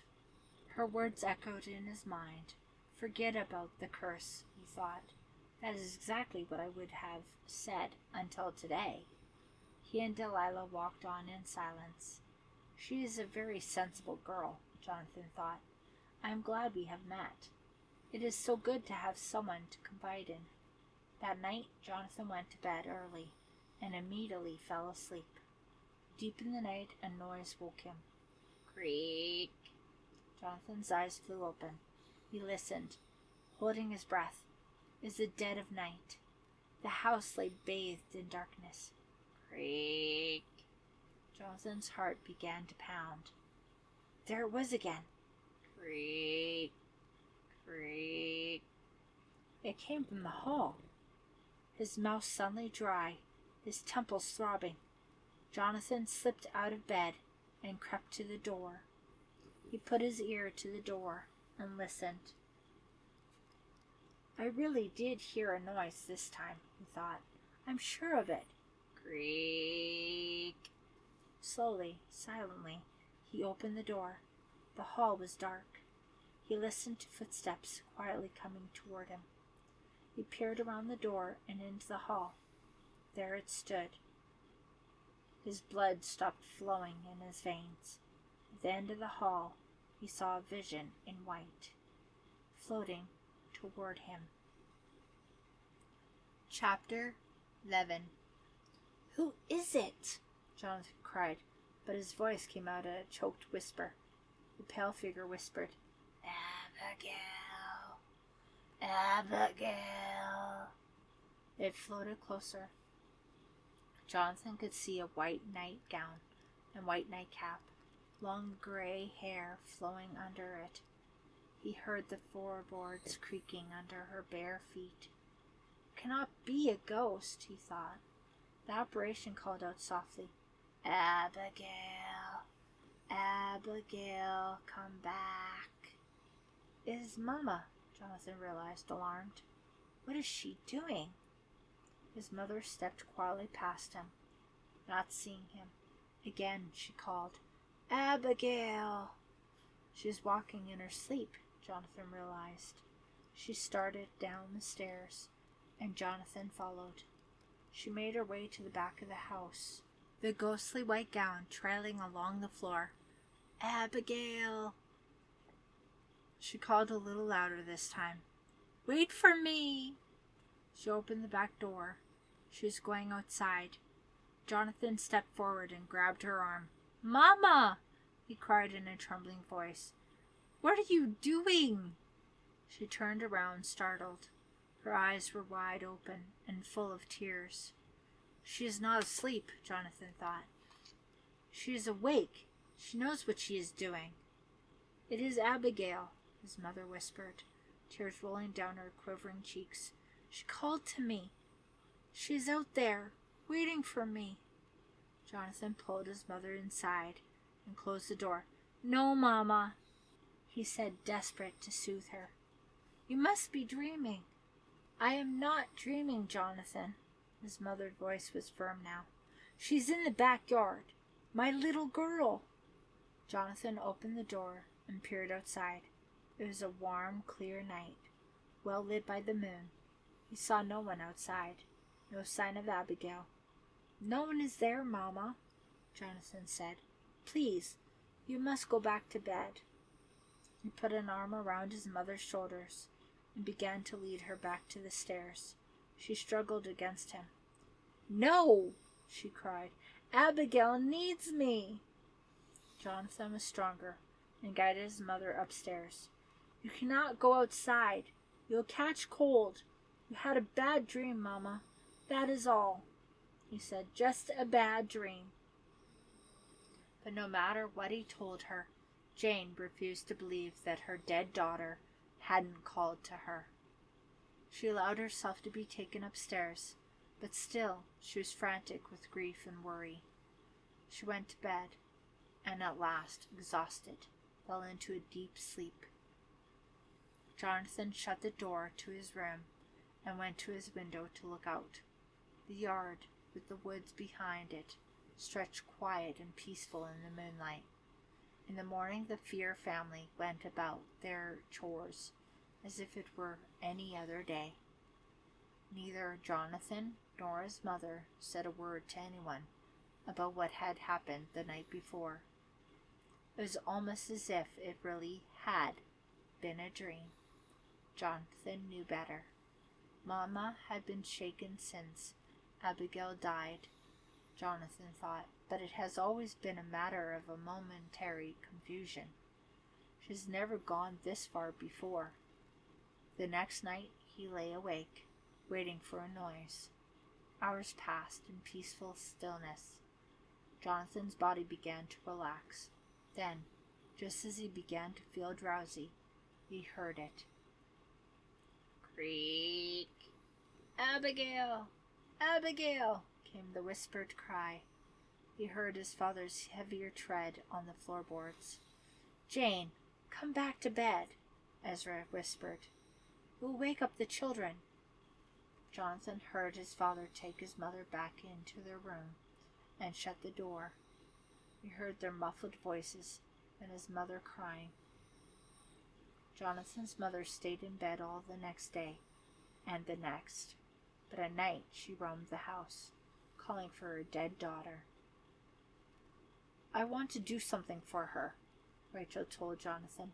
"Something to cheer her up." Jonathan sighed. He doubted anything he or Rachel could do would make their mother happy. "What about the trellis?" Rachel suggested. "We could plant roses. Someday they will grow so high they will reach her bedroom window." "All right," Jonathan agreed. He was glad to get out of the house at least. Jonathan took a shovel and Rachel took a spade, began to dig holes for the rose bushes.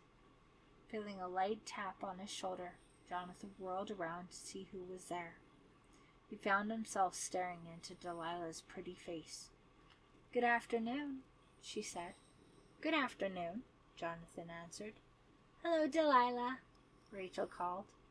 Jonathan wiped his dirty hands on his work pants and wished Delilah had not found him so muddy, but she did not seem to mind. "Do you two have time for a visitor?" Delilah asked. "Of course," said Jonathan. I need a rest anyway, Rachel said. I am tired of digging. Shall we sit in the shade? Jonathan suggested.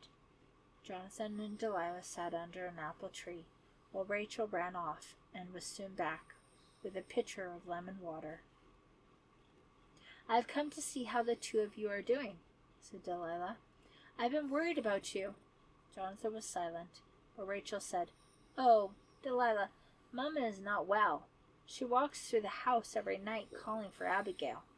We think she sees Abigail's ghost. Delilah's eyes widened, and she raised a hand to her throat. She turned to Jonathan. Can this be true?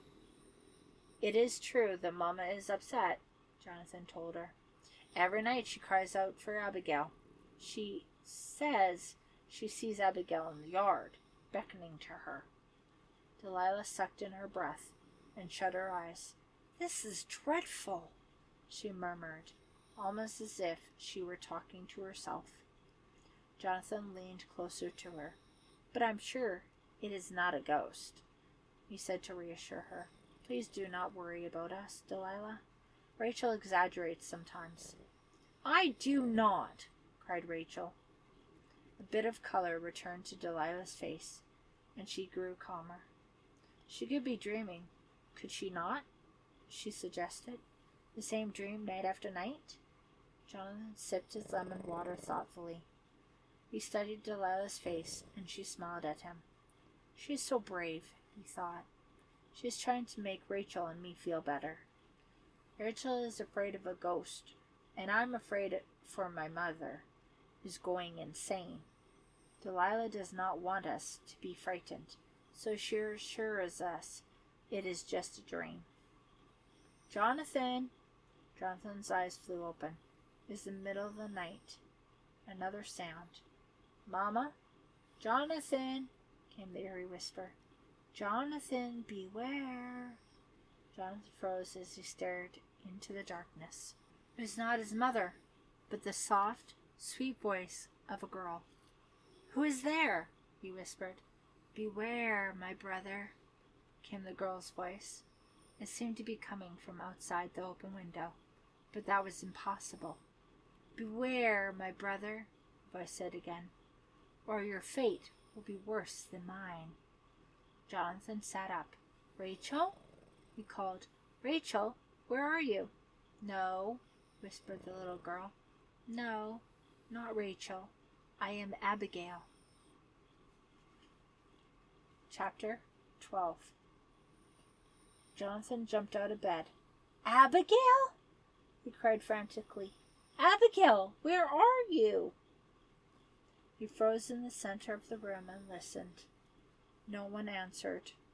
The voice was gone. His hands trembling, Jonathan lit a candle from the smoldering embers in the fireplace. The candlelight made his shadow rise eerily on the wall. Jonathan searched every corner of the room. He threw open the wardrobe door and peered inside. No sign of his dead sister. No sign of anyone. His heart thumping, Jonathan slumped back onto the bed. Abigail had called to him. Or had she? Had it been another dream? Perhaps Mama's madness is getting to me, he thought, but he quickly dismissed the idea. The voice was real.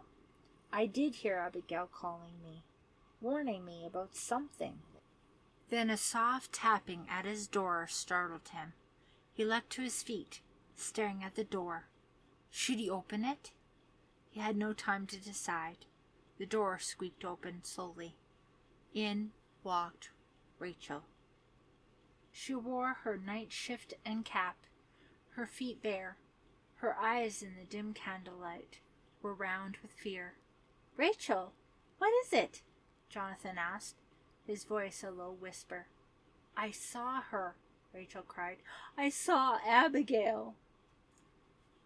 Chapter 13.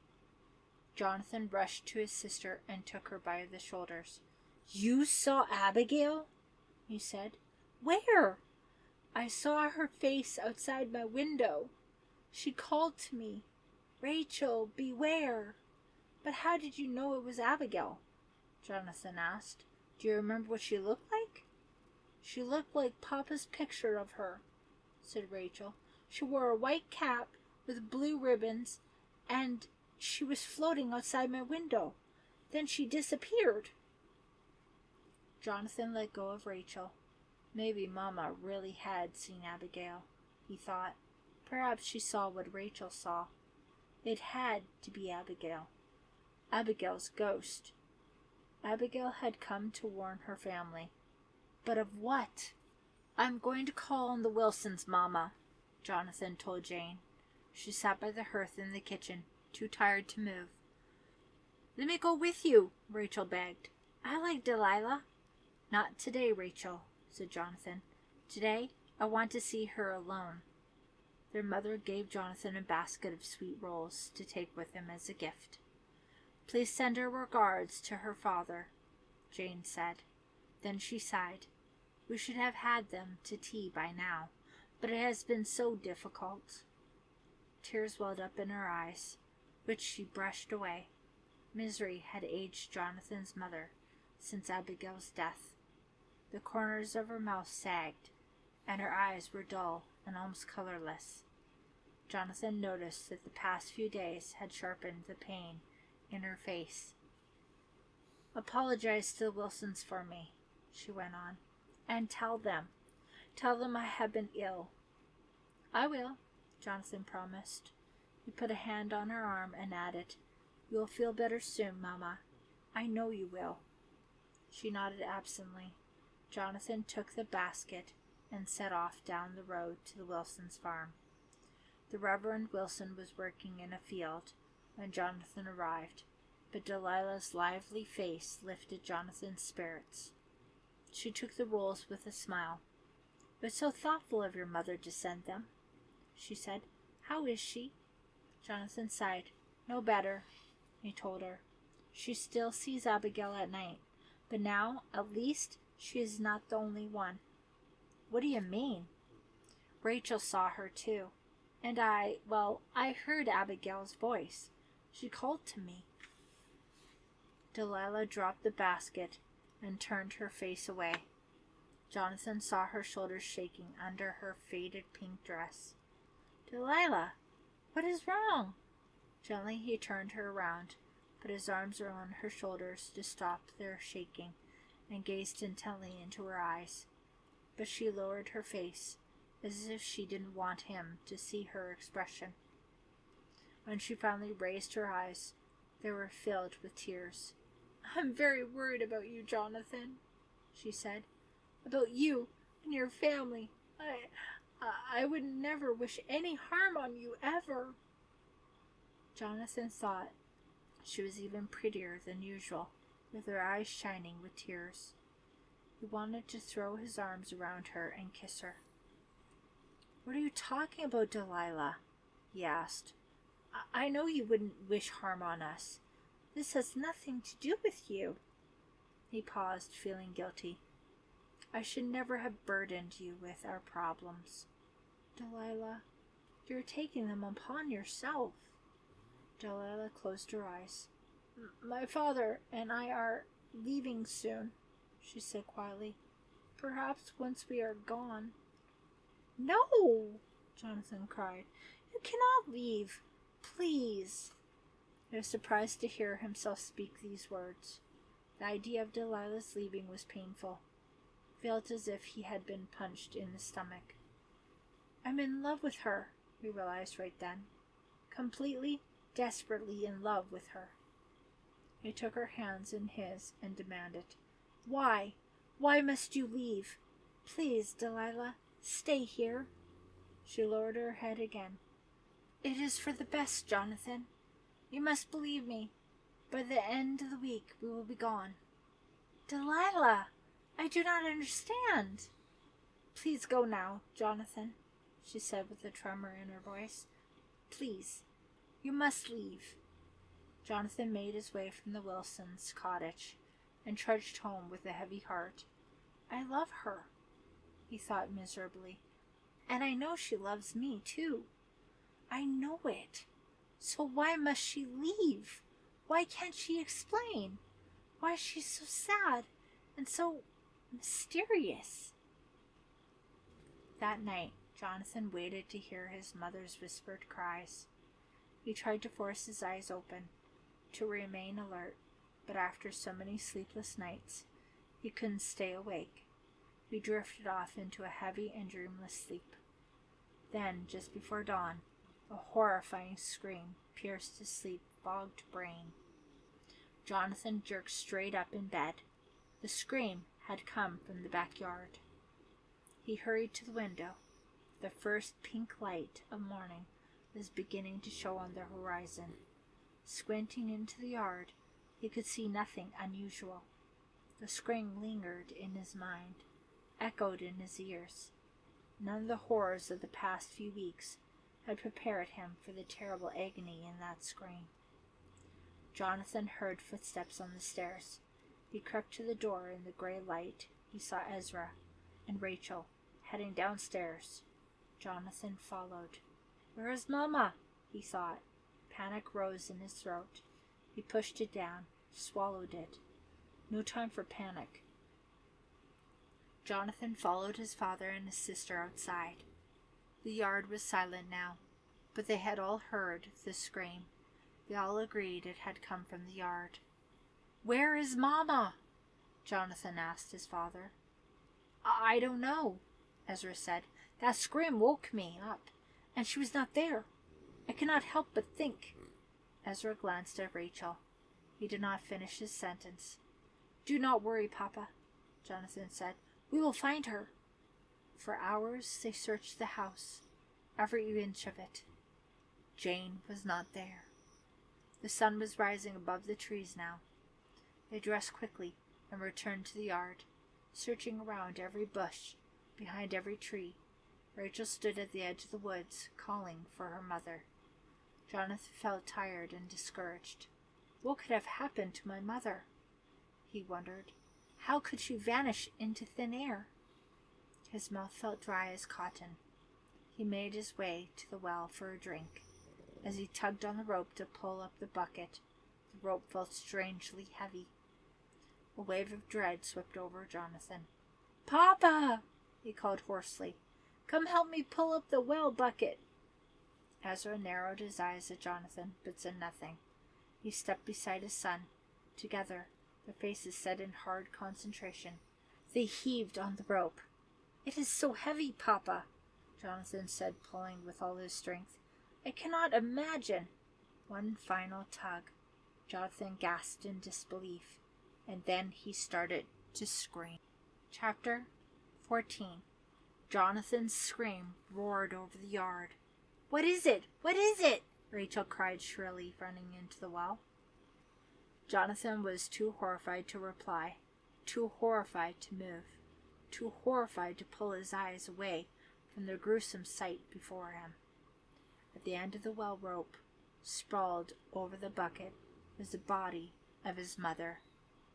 Her skin was blue and bloated, her wet hair plastered against her skull and face. Her soaked nightgown clung tightly to her lifeless form. "No, no, no, no, no!" Jonathan's sobs wrenched his throat. "Mama!" Rachel whispered. "Mama, why?" Jonathan's father held onto the bucket with both hands. His eyes were shut. His lips moved in a silent prayer. "No, no, no, no!" Trying to turn his gaze away, Jonathan saw something gripped tightly in his mother's closed fist. He reached down and pried open the cold, bloated fingers. Jonathan gasped when he saw it.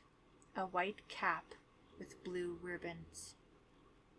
"Mama! Mama!" Rachel repeated. She dropped to her knees in front of her mother and began to sob. Without a word, Jonathan helped Ezra lift Jane's body and set it down on the grass. "Can that really be my mother?" Jonathan asked through a blur of tears. "Can that really be my mother, so cold, so still?" He picked up his little sister and carried her sobbing into the house. "There is no doubt in my mind now Jonathan thought later. The Fier family is cursed. I do not want to believe it, but Papa has been right all along. The hair prickled on the back of his neck. In a flash, Jonathan suddenly understood. Delilah's strange sadness, her sudden desire to leave, to get away from the Fiers. It all fell into place like the piece of a puzzle. Jonathan ran past where his father sat, slumped at the table, his head buried in his hands, and out into the yard. Rachel's face appeared in her bedroom window. "Where are you going?" she called down to him. Jonathan did not answer her. Instead, he started to run. Glancing back, he saw Rachel following him, but he didn't stop to send her home. Jonathan ran down the road to the Wilsons' farm. Delilah was in the yard, feeding the chickens. As he came into view, she dropped the sack of feed. He grabbed her hands and held them tight. "Delilah, my love," he cried breathlessly. "You must tell me. You must tell me your secret." She stared at him, startled. Rachel arrived, panting, holding her side from running so hard. Jonathan ignored her. He did not care who was there, who heard what he had asked. He had to know if he was right. He had to know now. "I already know your secret," he told Delilah. "Just tell me yourself." He gazed deeply into her brown eyes. "Yes," she replied quietly. "I can see it in your face, Jonathan. You know my terrible secret, don't you?" She shut her eyes, a tear falling onto her cheek. "I am a good," she confessed. Chapter 15. Jonathan stared at her. He opened his mouth to speak, but no sound could come out. "How can you be a good?" Rachel demanded. "I thought your name was Wilson." We changed our name," Delilah explained. "We once lived in another town, near Boston. But when word of the plague in Wickham reached our town, our neighbors drove us out. They had heard rumors that the Goods were responsible for the plague, so they shunned us. We moved west, and Father changed our name. We became the Wilsons." Jonathan suddenly felt dizzy. He rubbed his temples with his fingers. "I wanted to tell you my name was Good," Delilah said. "I knew I should be honest, but I liked you both so much. I did not want to scare you away, and I thought that maybe there really was no curse." Paused and gazed at Jonathan. "You did not believe in the curse?" she said softly to him. "And you are so smart and kind. I thought that if you did not believe in it, then it could not be true." "I did not want to believe it," Jonathan said. "I wanted to be happy." A sad smile crossed Delilah's face. "I'm afraid we cannot deny it any longer," she whispered. "There is a curse on your family. A curse on both our families." She swallowed hard. "There's only one way to stop it." Jonathan's heart pounded harder. "There is a way to stop it?" he demanded breathlessly, hardly daring to hope it was true. "What is it?" Delilah avoided his eyes. It involves some sacrifice," she said, blushing, "on your part." "I'll do anything," Jonathan cried. "Please, Delilah, tell me how to break the curse." She took a deep breath. "The feuding families must unite. They must form an unshakable bond." "How?" Jonathan asked. "Marriage," Delilah replied, still avoiding his eyes. "A Good and a Fier must marry." "But that is very simple," Rachel interrupted. "You two can get married." Kneeling, Jonathan took Delilah's hand and kissed it joyfully. "How can you call that a sacrifice, Delilah? I'm already in love with you. You must know that by now. I love you so much I would marry you even if I brought a new curse down on me and my family." Tears streamed down Delilah's cheeks. "Jonathan!" He stopped her. "Please, dear Delilah, before you say another word, I must ask for your hand in marriage." She smiled through her tears and struggled to speak. "I love you too, Jonathan," she replied softly. But I am afraid. What are you afraid of? He asked. You are not afraid of me, are you? No, I'm not afraid of you. I am afraid of the curse. I'm afraid that something could happen. Something terrible to stop our wedding. Nothing can stop me from marrying you, Jonathan declared, rising to his feet. And to make sure of that, we shall marry as soon as possible. Your father can marry us. He is a minister. He can do it today, before anything can happen. Delilah's face lit up. Smiling, she wiped the tears from her cheeks. He is at the church right now. Oh, Jonathan, I am so happy. I can hardly believe this is happening. Jonathan smiled at her, but deep inside him, a question still burned. Could this marriage really end the curse, once and for all? Could that be possible? We will be sisters, Delilah, Rachel exclaimed. I will bear witness at the ceremony. No, Rachel, he ordered. Run home and stay with Papa. He'll be wondering where you are now. And he must not find you here. Run home. Please, hurry. In the tiny clapboard church, Jonathan gripped Delilah's hand. Her father, the Reverend Wilson, stood behind a simple altar, facing them, a worn black leather Bible in his hands. I, Jonathan, take thee, Delilah. Jonathan repeated the minister's words, hardly knowing what he said. His heart was racing. His only desire was to get safely through the ceremony, and then to hold his new wife in his arms. Now Delilah repeated the vows. Jonathan stole a glance at his beautiful bride. He only wished his mother was still alive to share this moment. The ceremony was nearly over. In moments, I will be married, he thought, and the curse will be ended. The Fiers and the Goods will be joined. The Reverend Wilson cleared his throat. If anyone knows of just cause why these two should not be united in holy matrimony, let him speak now, or forever hold his peace. Silence. Then a startling crash. Spinning around, Jonathan saw that the doors of the small church had flown open. Silhouetted against the bright daylight outside, a man came into focus. What is that in his hand? Jonathan wondered, squinting into the bright rectangle of light. A rifle. Ezra! Stop at once! Ezra screamed. He burst into the church and strode up the aisle, rifle in hand. Rachel burst in behind him. Jonathan, I am sorry, she cried, her voice filled with fear. Papa made me tell. I am sorry. The little girl tugged desperately at her father's arm, trying to hold him back. Ezra pushed his daughter roughly aside and continued down the aisle. His eyes narrowed on Jonathan, his features set in hard fury. Stop this wedding, he demanded. He stopped and raised the rifle to his shoulder. All Goods must die. Jonathan felt his heart skip. Papa, no! He screamed. With a desperate cry, he dived toward his father and grabbed the gun, trying to take it from him. They struggled. Delilah raised her hands to her face and screamed. Traitor! Ezra snarled bitterly to his son. How could you do this to me? Papa! Give me the gun! Jonathan demanded. The two men wrestled over it, their shoes scuffling over the wooden floorboards. Give it to me! Jonathan pleaded. He tugged hard and pulled the rifle free. As Jonathan staggered back with it, the rifle went off.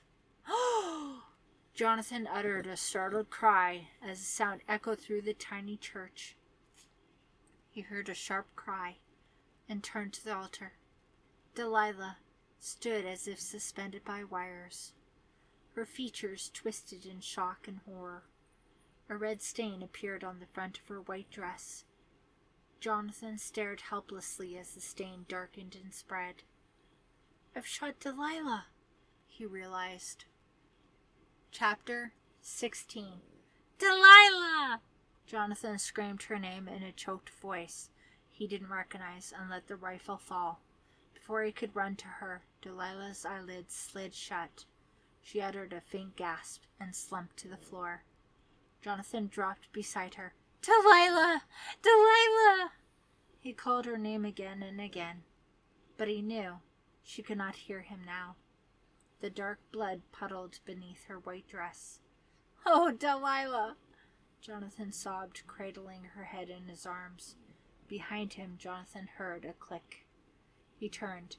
Ezra had picked up the rifle, which he was now pointing at the minister's head. "All goods will die," Ezra said calmly, hate burning in his eyes. The Reverend Wilson fell to his knees beside his daughter's lifeless body. "Please do not shoot me," he cried. "Please." Jonathan gently laid Delilah's body on the floor and stepped toward his father. "Papa, please." Ezra leveled the rifle at Jonathan.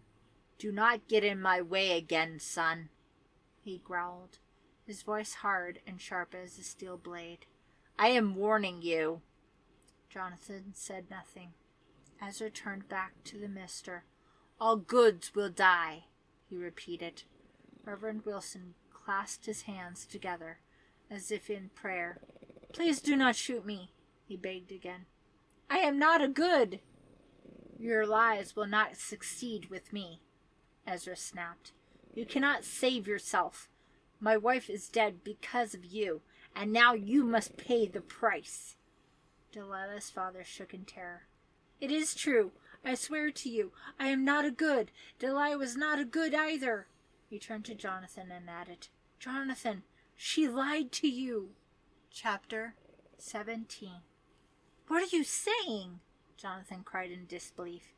"Do not listen to him, boy," Ezra urged coldly. "He is only looking for a way to save himself." "I am telling the truth," the minister insisted. "It was all a trick, a fraud. I swear it."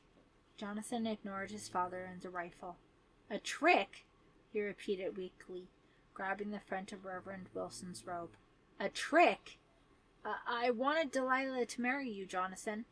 The minister sputtered, his eyes on Ezra's rifle. "We are so poor, you see, and you are so well off.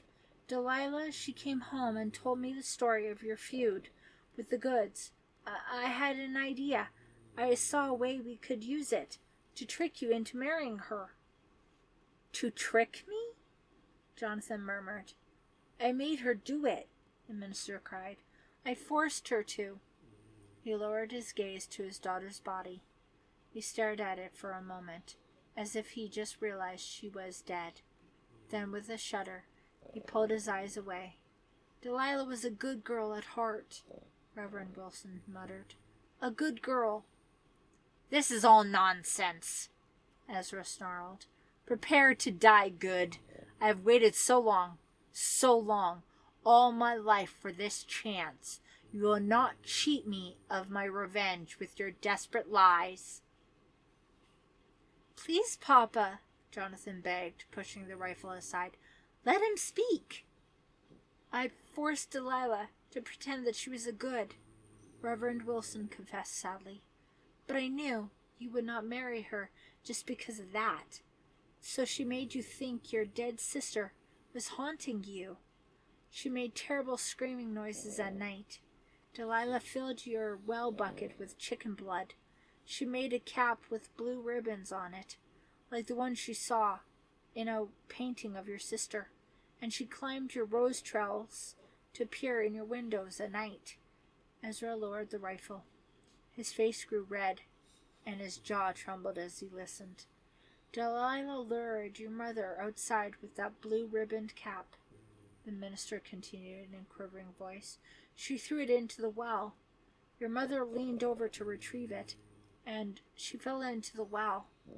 He swallowed hard. "Delilah tried to help her, but she couldn't reach her." He stopped again. He was breathing noisily, his chest heaving under his dark robe. "Why?" Jonathan asked. "Why did you make Delilah do all this?" "We had to frighten you, to make you desperate," answered the clergyman. "So desperate you would do anything to stop the horrors. So desperate you would marry Delilah. We are so poor, you see, So poor. But I loved her, said Jonathan. I would have married her anyway. He dropped to his knees beside Delilah's dead body. Her mouth had fallen open, and a trickle of blood ran down her chin. Jonathan stared at the body as if it belonged to a stranger. The minister shuddered violently now. I know you cannot forgive me, he pleaded with Ezra. But please, please do not kill me. Ezra's face hung slack. The anger faded from his eyes. The rifle fell from his hands and clattered on the church floor. My wife, my daughter, he murmured. The curse. His face had become as pale as Delilah's. His thin lips barely moved as he whispered, The curse. The Fiers are truly cursed. His hands flew to his head, and he uttered a sorrowful wail and tore at his graying hair. Then he ran from the church screaming. Jonathan heard a hoarse whinny, then a piercing scream, and finally a sickening crunch. Chapter 18. What was that? Jonathan cried, knowing the answer to his question. He ran outside. A small crowd had gathered around a horse and wagon. Jonathan shouted, Papa! Papa! And pushed through the silent crowd. Papa! Jonathan cried, seeing Ezra sprawled on his back, a dark open wound in his side, blood puddling on the dirt street. Get the doctor! Someone cried. This man has been trampled. Jonathan knelt beside his father. Ezra's eyes rolled around blindly for a second. Then they focused on Jonathan. Ezra lifted his hand and let it fall on the silver amulet. Take this, he whispered to Jonathan. He closed his eyes for a moment, gathering his strength. Jonathan! His voice grew weak. The power of the Fiers is in this amulet. I must wear it always. Use it. Use it to revenge my death. Ezra took one last shuddering breath. Then blood poured from his mouth. His eyes froze in a fixed and lifeless stare. Papa! Cried Jonathan. Papa! Jonathan buried his face in his hands and sank deeply into his sorrow. So many people have died, he thought. Abigail, Mama, Delilah, Papa, all because of this dreaded curse. His father's strange silver pendant glinted in the sun. The curse dies with my father, Jonathan thought. I will put an end to it, here and now.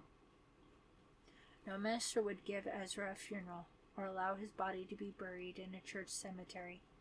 He had been insane, a murderer, Reverend Wilson had warned. So Jonathan had Ezra's body cremated. Now all that remained of Ezra was a jar of ashes. Rachel cried herself to sleep. Jonathan listened helplessly to her sobs, every cry torturing him. He sat by the hearth, waiting for her crying to stop. Alas, the house grew still, and he knew she was asleep. He took Ezra's ashes and poured them into an iron strong box. Then he picked up the silver pendant. To Jonathan's surprise, the pendant grew hot in his hand. He saw flames he thought would swallow him up. But the flames died as quickly as they had appeared, and the jeweled pendant cooled. Jonathan examined the pendant, felt its weight against his palm. His father's last words echoed in his mind. Use it to avenge my death. No, thought Jonathan. No more revenge. No more feud. No more curse. I am sorry, Papa, he whispered, but I cannot let our family suffer any longer. There is still Rachel. He thought of his little sister, sleeping upstairs in her bedroom. She had already been through so much, but she might have a chance at happiness still. At least, Jonathan hoped so. He would do everything in his power to make her happy. The first step, he decided, was to get rid of the pendant. He dropped it into the strong box. It landed softly on top of Ezra's ashes. Jonathan closed the heavy iron lid and locked it. Then he took a lantern from its hook by the hearth. He made his way out into the night. He knelt beneath the apple tree. With a spade, he began to dig up the moist earth.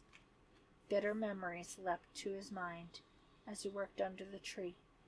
He tried to force them away as soon as they arose, but they kept coming back.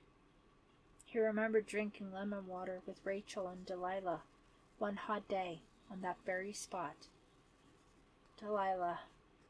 He stopped digging and shoved the iron box in the hole. Then he scooped dirt back on top of the box. This box is Papa's coffin, Jonathan thought. This shallow hole, his grave.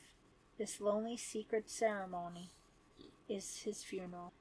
Papa and the cursed pendant will be buried here forever.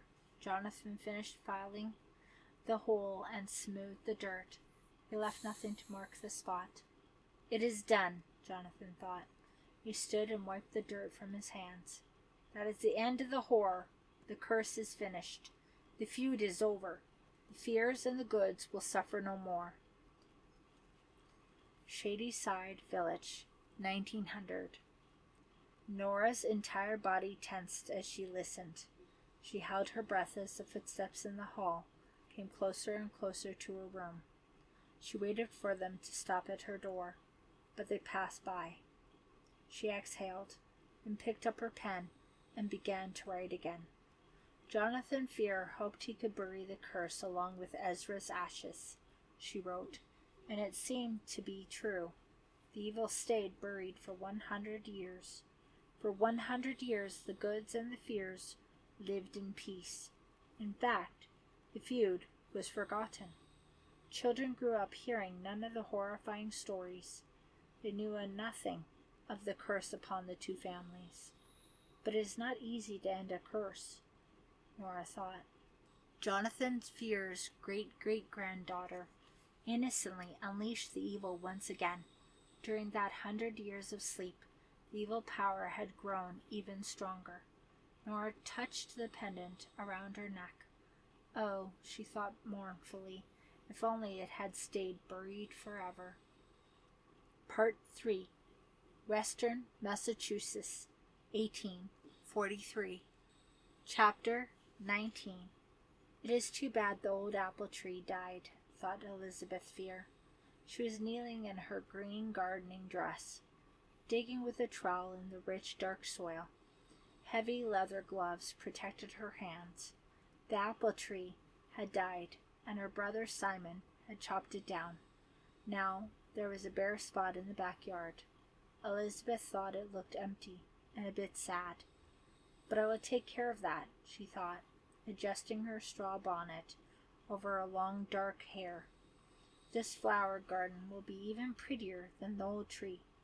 I will fill it with pansies and snapdragons. As she worked, she hummed a tune her mother had tried to teach her on the piano. She stopped humming as her trowel hit something hard under the dirt. She lifted the trowel out of the dirt, then poked it into the earth again. There's something buried here, she thought. Maybe some kind of treasure? A voice inside her head told her it was most likely a root from the old dead tree, but she would soon find out. She dug around the hard spot, wiping the dirt away with her fingers. She tapped her trowel against it again. It clanged, metal against metal. A short while later, she pulled up a metal box.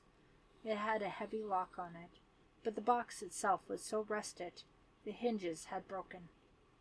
"Elizabeth!" her mother called from the kitchen door. "Come in and wash up. Supper is ready." Elizabeth called back, "I will be there in a minute, Mother." The rusty box fascinated her. What is inside? She wondered. Maybe it really is full of treasure. Carefully she lifted the rusty lid and peered inside. A coarse gray dust covered the bottom of the box. Elizabeth removed her gardening gloves and dipped her fingers into the dust. She touched something solid and pulled it out. It was a round silver disc on a silver chain. A silver claw with 3 talons seemed to clutch the top of the disc. It is studded with 4 blue stones. On the back, Elizabeth saw the inscribed words, Dominatio per Melium. Latin, Elizabeth thought. But she did not know what the words meant. Maybe Simon would know. What an odd necklace, she thought. But I like it. She stood up, necklace in hand, and ran inside. Her father, Samuel Fier, and her sister and brother, Kate and Simon, were already seated at the dining room table. It was a warm evening in late spring, but a fire burned in the old brick hearth. The house was very old. It had been in the Fier family for 100 years. Samuel Fier and his family lived prosperously there. Go wash your hands, Elizabeth, said her mother, Catherine. She was a plump, pretty, round-faced woman with light brown hair piled on top of her head. Elizabeth poured fresh water into the wash basin and rinsed off her hands. Her mother set a platter of sliced turkey on the table, adding, I wish you would not stay out in that garden so late, Elizabeth. It leaves you no time to change for supper. I'm sorry, Mother, Elizabeth replied, returning to the table. She held up the silver disc. Look what I dug up, she said. Isn't it strange? Kate gave the pendant a dismissive glance and said, It is ugly. Kate was 17, a year older than Elizabeth.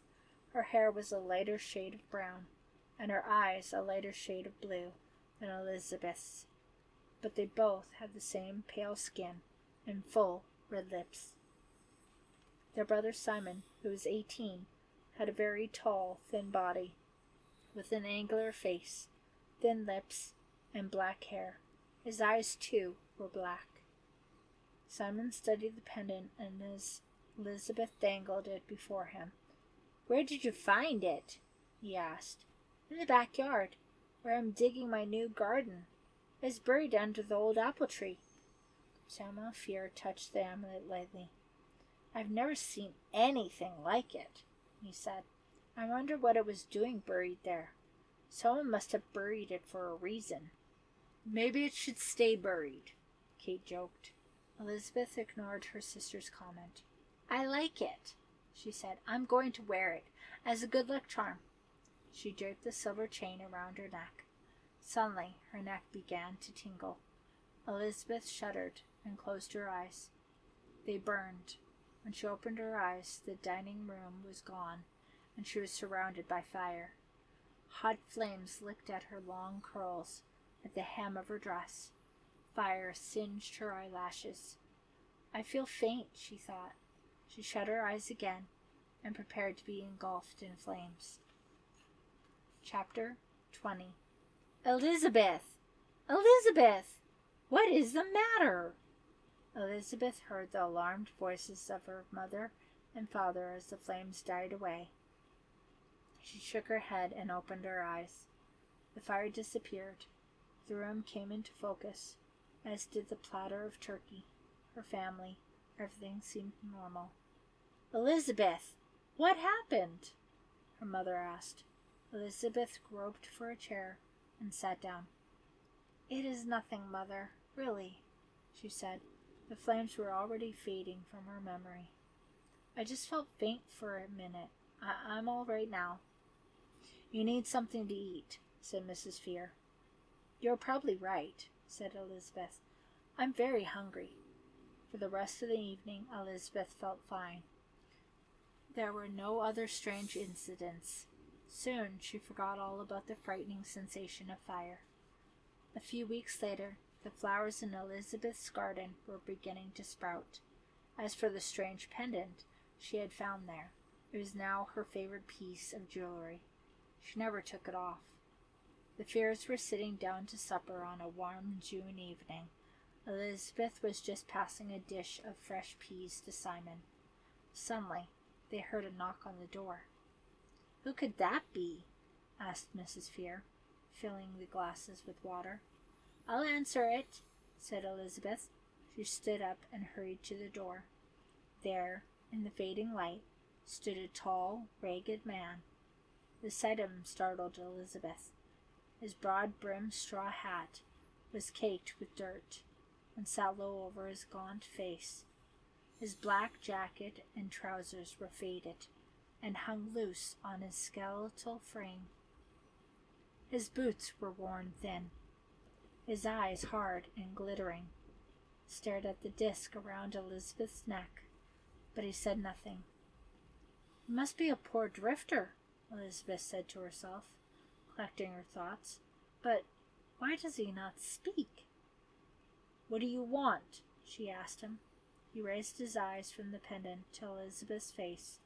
Then he moved his cracked lips. "Please help me," he pleaded in a weak voice. "I'm hungry. Can you spare any food or water?" As Elizabeth glanced back at her family's bountiful supper, the drifter added, "I will gladly do a day's work in return for a meal." Mr. Fier came to the door and stood behind his daughter. "Please come in," he said to the drifter. "We were just sitting down to eat, and we have plenty to share." "Thank you, sir," said the drifter. He smiled through his dry lips and stepped inside. Elizabeth watched him sit down and take a plate of food. "His hands are bony," she thought with pity. "And he looks sick. That must be what makes his eyes glitter so. The poor man." First the drifter drank 2 full glasses of water. Then he began to eat, rapidly shoveling the food into his mouth. He said nothing until he had eaten every morsel on his plate. Elizabeth struggled not to stare at him as he gobbled up his food. When he had finished the first serving, Mr. Fier took his plate and refilled it. The man thanked her very sincerely. "My name is Franklin," he told them, "but my friends call me Frank. I consider you all my friends now." All the Fiers smiled. Now that he has eaten a bit, Elizabeth thought, his eyes are warmer, and his face is friendlier. To think that I was frightened of a sick, weak, hungry man. "Do you live around here, Frank?" asked Mr. Fier. Frank shook his head. "I have no home," he said. "Not any more." There was a silence for a moment as Frank tore at a slice of bread with his teeth. "I used to have a family," he continued. "I was one of 7 brothers. We lived on a farm with my mother and father, but I lost them all, my whole family, and the farm, too. I'm alone in the world now." He spread a thick layer of honey on the bread. "Now I roam around, picking up work where I can find it, but sometimes there is no work to be had, and when there is no work, there is no food." "Why don't you settle down somewhere?" Miss Fier asked. "I would, ma'am," Frank said. "I certainly would. I would settle down anywhere on earth, if I had a good reason to." He lifted his gaze from his plate. Elizabeth felt a little shiver. "He is looking right at me," she thought. Frank wiped his mouth and pushed his chair back from the table. "That was a delicious supper," he said, standing up. "I thank you very kindly for it. Now I feel ready to do just about anything. You name the task, and I'll do it for you." "Oh, no, Frank," Miss Fier protested. "We would not think of making you work for your supper. We were glad we could help." "Nevertheless, ma'am," Frank said, "I would feel better if I could do something for you."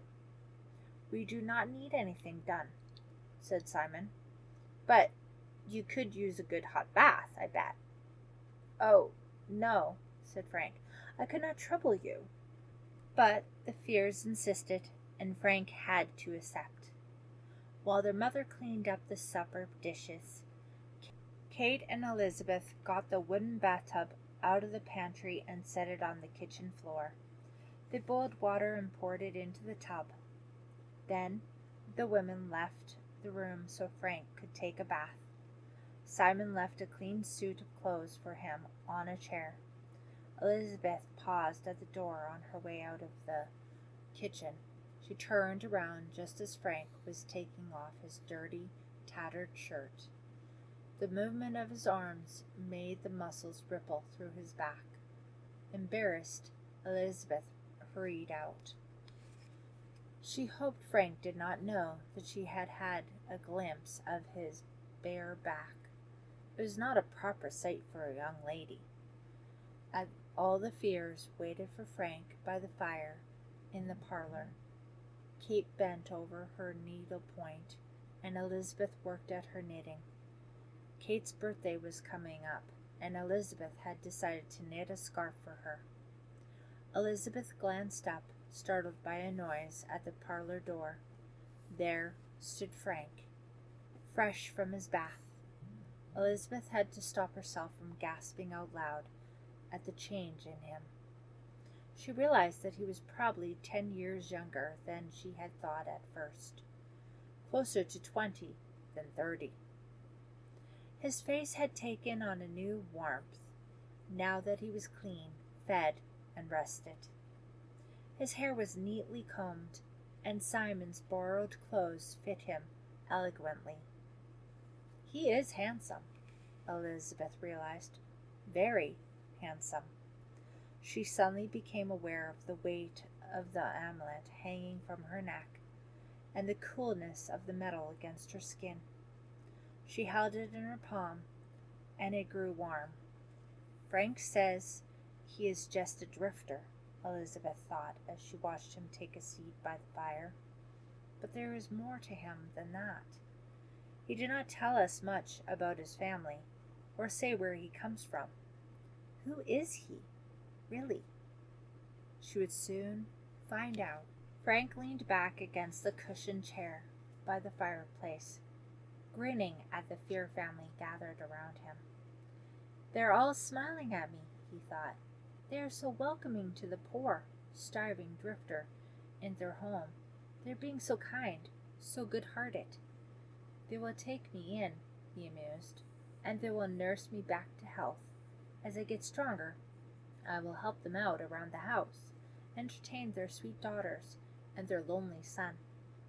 Soon they will begin to trust me, and before they know it, depend on me. They will all love me, all 5 of them, like a brother and like a son. Frank warmed his hands over the crackling flames in the hearth. Miss Fier offered him a cup of hot coffee. It is beginning already, he thought. I can see the warmth shining in their eyes. They want to help me. They are beginning to love me. I will wait. I will wait until they all love me as much as they love one another. I will wait and endure it all. Then I will turn on them, and that will make it all worthwhile. I'll enjoy the shock and terror in their faces. It will make up for everything my family suffered at their hands and all the pain I have endured to find them. I, Franklin, the last of the goods. Chapter 21. Frank finished his coffee. Then he stood up, stretched, and smiled at the Fiers. Thank you all for everything, he said. You are very kind, but you must be getting tired, and I'm keeping you up. I'll be moving on now, so you can go to sleep. You're leaving? Said Kate. Oh, no, Elizabeth thought. You cannot leave. Not yet. I have imposed on your hospitality long enough, Frank said modestly. You had better be careful. If you are too kind, you'll have ragged drifters like Franklin Good at your door every night. Mr. Fier chuckled at that. He put a hand on Frank's shoulder and said, We cannot let you go off into the night this way. You must spend the night here, with us. I insist. Please, Frank, said Miss Fier. I will not get a wink of sleep if you leave now. I will worry about you all night. Well, said Frank, pretending to think it over, I would not want to interfere with your sleep, Miss Fier. I'll be glad to stay, but just for tonight. Then I'll be on my way. Hooray! Elizabeth thought to herself. Secretly, he is staying. He is so brave, Elizabeth thought as she tucked a fresh linen sheet under the pillow. He is strong and self-reliant. She paused, remembering the ripple of muscle she had seen on his back. The memory gave her goosebumps. Franklin Good, she thought, and then she could not help herself. Miss Franklin Good. She turned the sound of it over in her mind. It is a nice name, Elizabeth thought. A very nice name indeed. Elizabeth heard the heavy blows of an axe in the backyard as she made her way to the kitchen window to peer out. There was Frank, wearing Simon's work clothes, chopping wood. When he raised the axe above his head, the metal glinted in the sun. It is a warm day, Elizabeth thought. Frank must be very thirsty, so she poured a glass of cool water and took it to him. Frank smiled at the sight of her. He gave the log one last blow, then set down the axe. He took the glass from Elizabeth's hand and drank down the water without a word. Then he returned the empty glass to her, saying, "Thank you very much, Elizabeth. You must have read my mind." I just thought you might be thirsty, that is all," she replied. Frank sat down on the pile of logs and gazed up into Elizabeth's face. She found herself blushing. "Have you ever seen the sea, Elizabeth?" he asked. She shook her head. "I have never been out of this town. Well, I have been to Worcester once or twice." "Some day soon, Elizabeth, you must see the ocean. If you have not seen it yourself, you cannot imagine it. It is so wild and so beautiful. On a clear day, the ocean is a dark blue-green color that is so hard to describe. But your eyes," he stared intently at her face. Elizabeth's eyes were locked onto his. His gaze was hypnotic. "But what?" she asked him. "What about my eyes?" "Your eyes," Frank said. "Your eyes are the only thing I have ever seen that are the same wild color as the ocean." Elizabeth's heart fluttered. She had never heard anyone speak that way before. It is as if he is speaking directly through his heart, she thought. "I'm just about finished chopping wood," Frank said. "I would like to take a walk to look around. Would you do me the honor of accompanying me, Elizabeth?" I would love to," she replied, "though I warn you, you will be disappointed. There is not much to see in town." "I'm not interested in towns anyway," said Frank. "I'd rather take a walk through the woods." She set the glass on top of a log. She offered her his arm, and she accepted it. They walked across the grass of the back lawn to the woods that stood at the edge of the Fier property. The woods were magical that day. Rays of sunlight streamed through the tall pine trees, and the brown needles made a soft, fragrant carpet on the ground. Elizabeth led Frank to a clearing where two large, flat stones sat side by side like chairs. "Kate and Simon and I loved to play here when we were children," she explained. "We used to pretend this clearing was the throne room in a castle. Simon sat on that big stone there, and Kate on the smaller one." She sat down on the smaller rock, leaving the larger one to Frank. "Simon was the king, and Kate was the queen. I usually had to be the princess." Frank smiled and sat down on his rock. Elizabeth paused and listened. She heard only the rustling of the squirrels and the chirping of the birds. There were no people around, she felt sure. Still, she lowered her voice as she said, "There is an old woman who lives in these woods. She hobbles through the pines with a cane, all stooped over. She has white hair and wears black clothes. Simon and Kate and I used to see her when we played in this very spot. We ran if we saw her coming." "Why?" Elizabeth shrugged, feeling slightly silly. All the children were afraid of her. We called her Old Aggie. People said she was a witch. I'm sure they were just trying to frighten you, said Frank. Your parents were probably hoping a story like that would keep you from wandering too far off. Elizabeth smiled.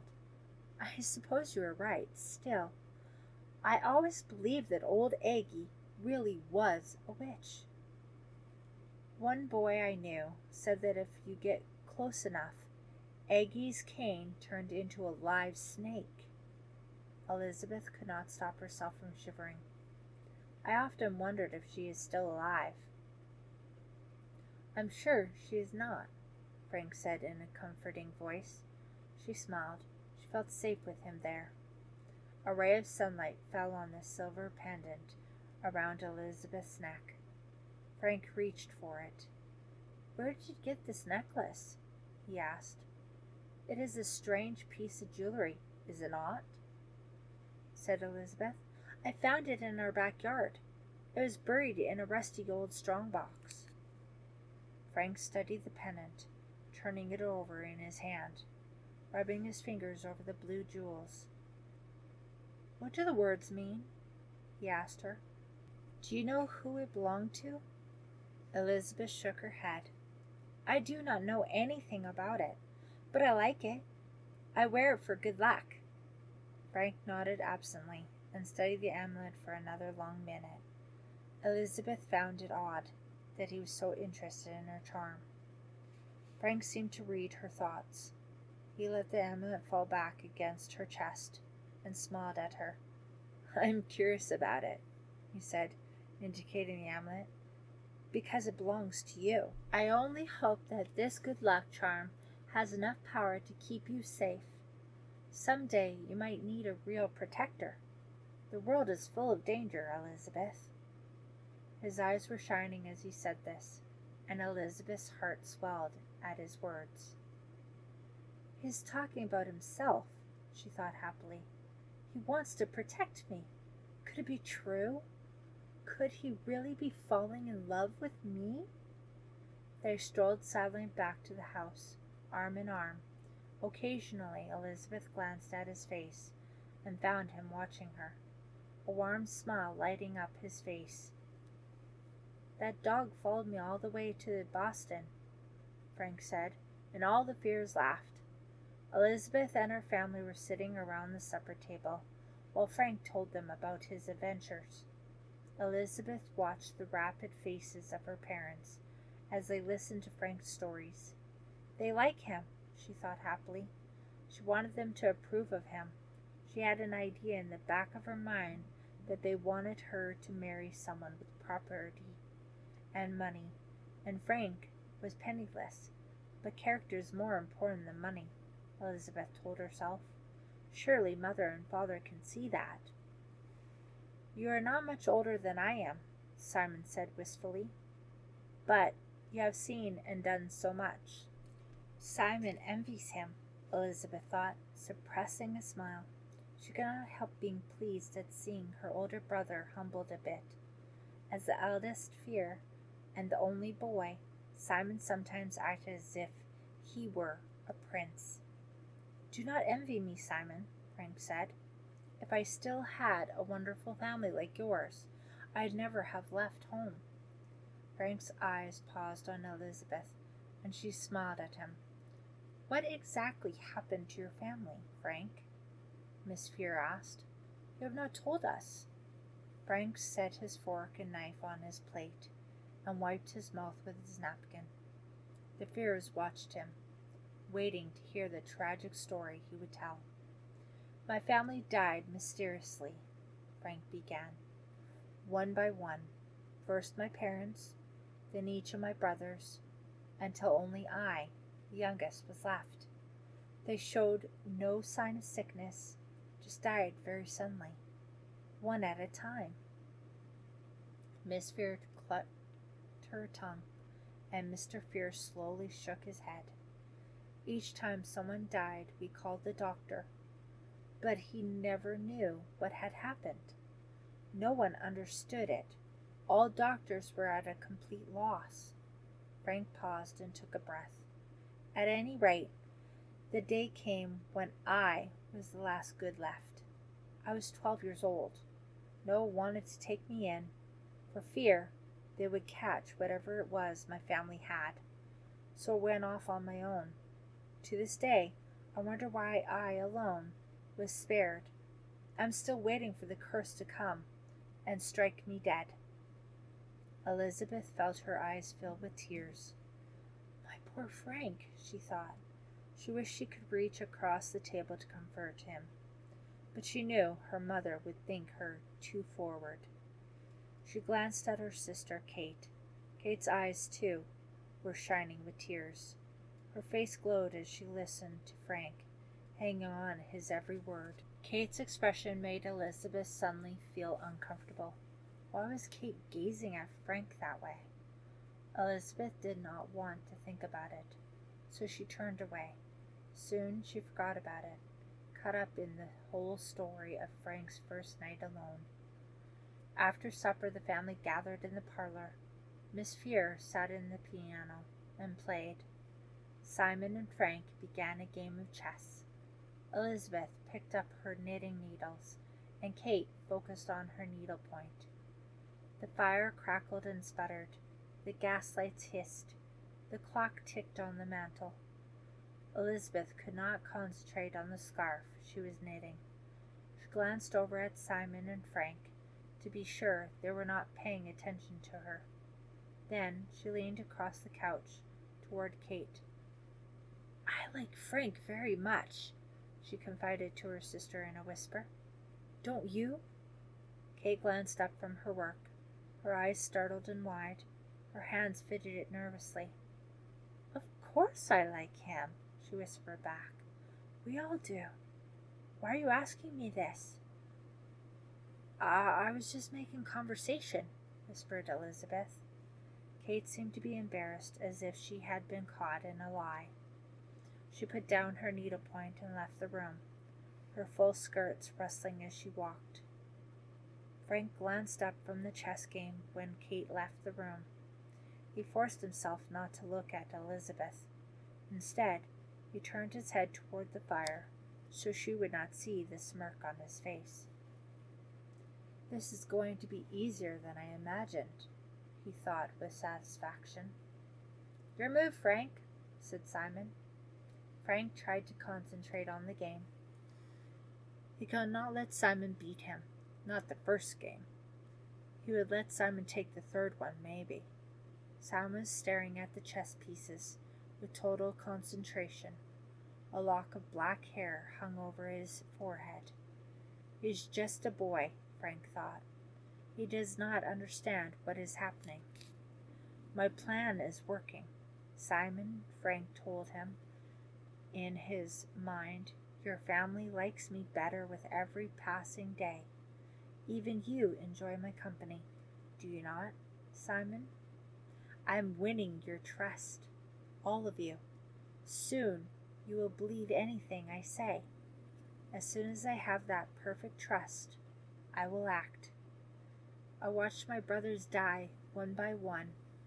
You will soon know what that feels like, Simon. I will become your sister's only hope. Then I will watch them die one by one. Frank slid his queen across the board. Checkmate, he said, grinning. Chapter 22. Put that watering can down. Elizabeth glanced up from her garden, stirred by the sound of a deep, booming voice. Then she broke into a laugh. It was only Frank teasing her. It has not rained all week, she protested. My flowers are thirsty.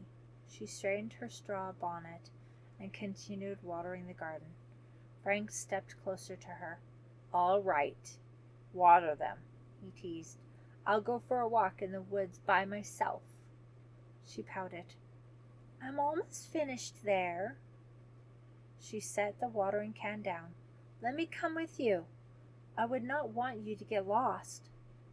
She took off her sunbonnet and laid it on the grass. Her hair was tied back with a red satin ribbon. Frank took her hand, and they started off through the woods. Every day, when the weather was fair, Frank and Elizabeth walked through the woods to the clearing with the two flat rocks. Elizabeth looked forward to their walks more and more. No one else in the family knew about them. "I'm not keeping our walks a secret exactly," Elizabeth thought. "I just have not mentioned them." Elizabeth knew that her mother would want to come on the walks, but that would ruin them. They would not be the same with her mother, not at all. Anyway, Frank has never done anything improper, she thought. I have no reason to worry. Now they had reached the clearing. Elizabeth sat down on a rock, the smaller one, but instead of sitting on his rock, Frank lingered behind her. Elizabeth felt a gentle tug on her hair, and then felt it fall loose about her shoulders. She sighed. Frank had untied the ribbon from her hair. She leaned back against him.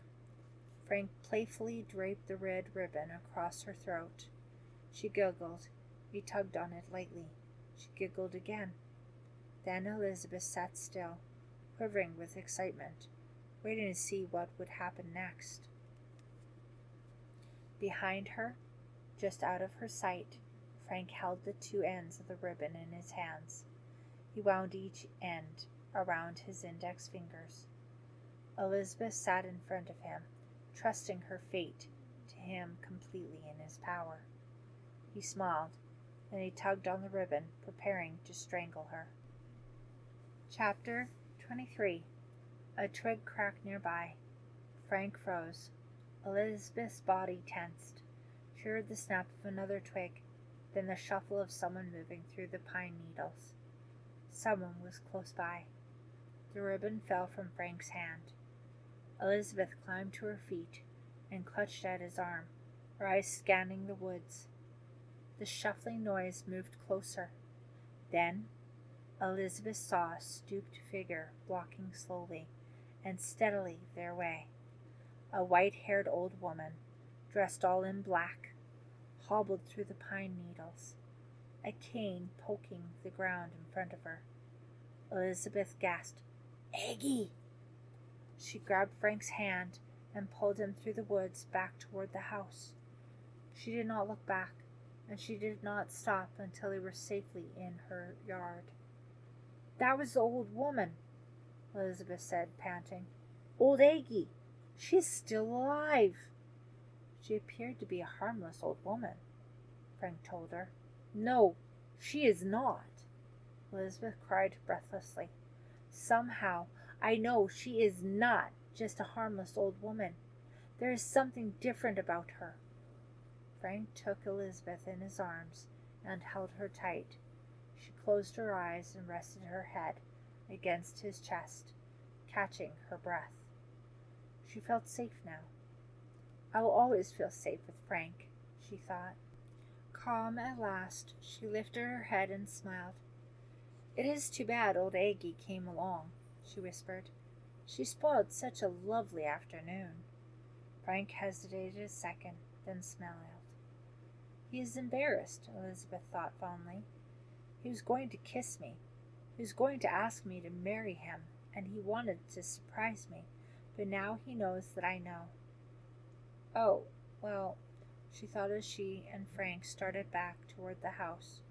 "He will ask me soon, and I will not disappoint him. I plan to say yes." Elizabeth opened the back door, and she and Frank stepped into the kitchen. They found Kate stirring a pot of soup. Kate glanced at her sister and Frank when they walked in. Elizabeth smiled at her and said, "How is the soup coming?" Kate did not answer. Her mouth fell open, but no sound came out. She dropped the soup spoon and ran from the room. Elizabeth stared after her, shocked. She suddenly felt aware of her hair hanging loose about her shoulders. She turned to Frank, who had a strange, thoughtful expression on his face. "What could be the matter?" Elizabeth asked him. "Do you think Kate is all right?"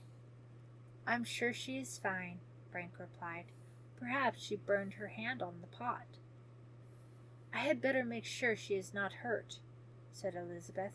She started to follow Kate, but Frank caught her by the wrist and held her back. "Do not worry about her," he said. "Your mother is upstairs. I'm sure she is taking care of Kate." "I suppose you are right," Elizabeth said doubtfully. She felt she could go after her sister, but Frank seemed to want her to stay with him. The soup began to boil. Elizabeth picked up the spoon to stir it. "I cannot go running after Kate," she reasoned as she felt Frank run his hands through her hair. "Someone has to stay here to watch the soup. After all, if it boils over, we will not have any supper tonight, and I'm sure Kate does not want that." A few weeks later, Elizabeth paced the house impatiently, searching for Frank. "Where is he?" she wondered.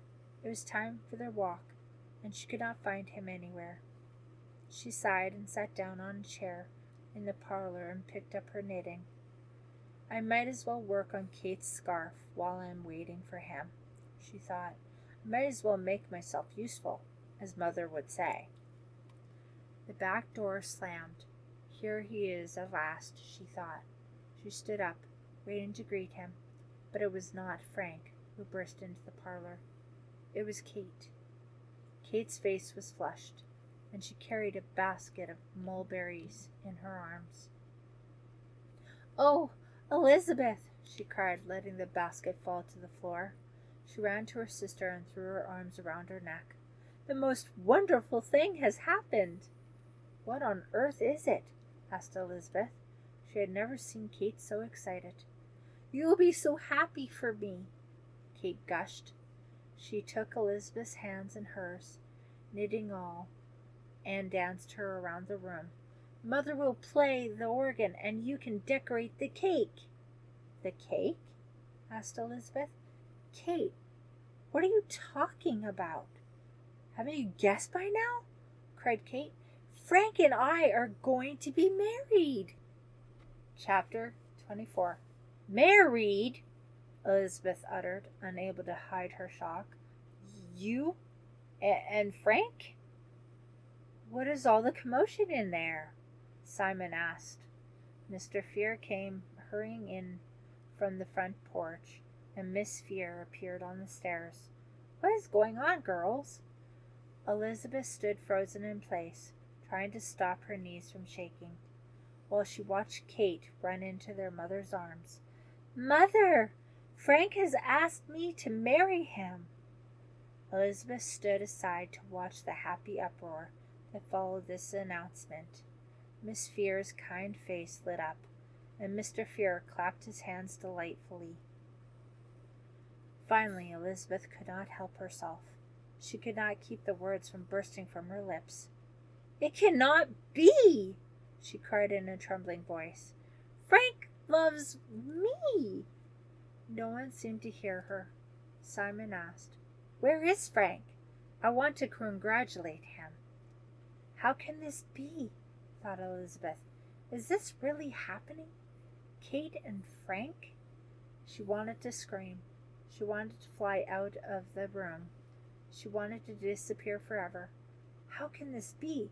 How can this be?" She uttered a sob of grief, or anger, or disbelief. Kate and Frank? Elizabeth remembered just then all the times that Kate had acted strangely around her and Frank. When Elizabeth told Kate that she liked Frank, and when Elizabeth and Frank had come in from the woods and found Kate stirring soup. Kate had seemed upset those times. Now it all made sense. Kate had loved Frank all along, and Kate had stolen Frank from her. "How could you?" Elizabeth shrieked at the top of her lungs. Her new outburst made everyone fall silent, and they all turned to stare at Elizabeth. "How could you?" she raged at Kate again. "My own sister!" "What?" Kate gasped at her, bewildered. "Lizzie, what are you talking about? I... Elizabeth found herself speechless now. afraid of the intense anger she felt, afraid she might explode from rage. She tightened her fists around the knitting needles and ran from the room. "I must find Frank! I must find Frank!" she told herself, as violent sobs escaped from her throat. She pushed blindly through the kitchen, out the back door, and into the woods behind her. She could hear Kate calling her name. Elizabeth ignored her. Frank was all that mattered. Kate could not be trusted. "Frank!" she screamed. "Frank!" Her feet padded over the brown carpet of pine needles. Sharp branches tore at her shirt, but she barely noticed. Elizabeth had almost reached the clearing when she realized she was still clutching Kate's unfinished scarf and her knitting needles. She tossed them onto the ground and kept running. "Frank!" she called. Far behind her, she could still hear Kate's worried call. "Elizabeth! Elizabeth!" Simon and his parents were left standing in the parlor in a daze. None of them understood what had just happened. Wasn't Kate's announcement a joyful one? At last Miss Fier said, "Simon, run after the girls and see what this is all about." Simon nodded and started after his sisters. He heard voices ringing through the woods. They were his sisters' voices. No sign of Frank. Simon could not help wondering where Frank was all this time. He tried to follow the voices, but they seemed to come from all directions in their thick woods, like bird calls. Then, suddenly, there was a blood-curdling scream. Simon froze. The woods fell silent. Silent as death. What was that? Where had it come from? He ran in the direction of the scream. Soon he found himself in a clearing.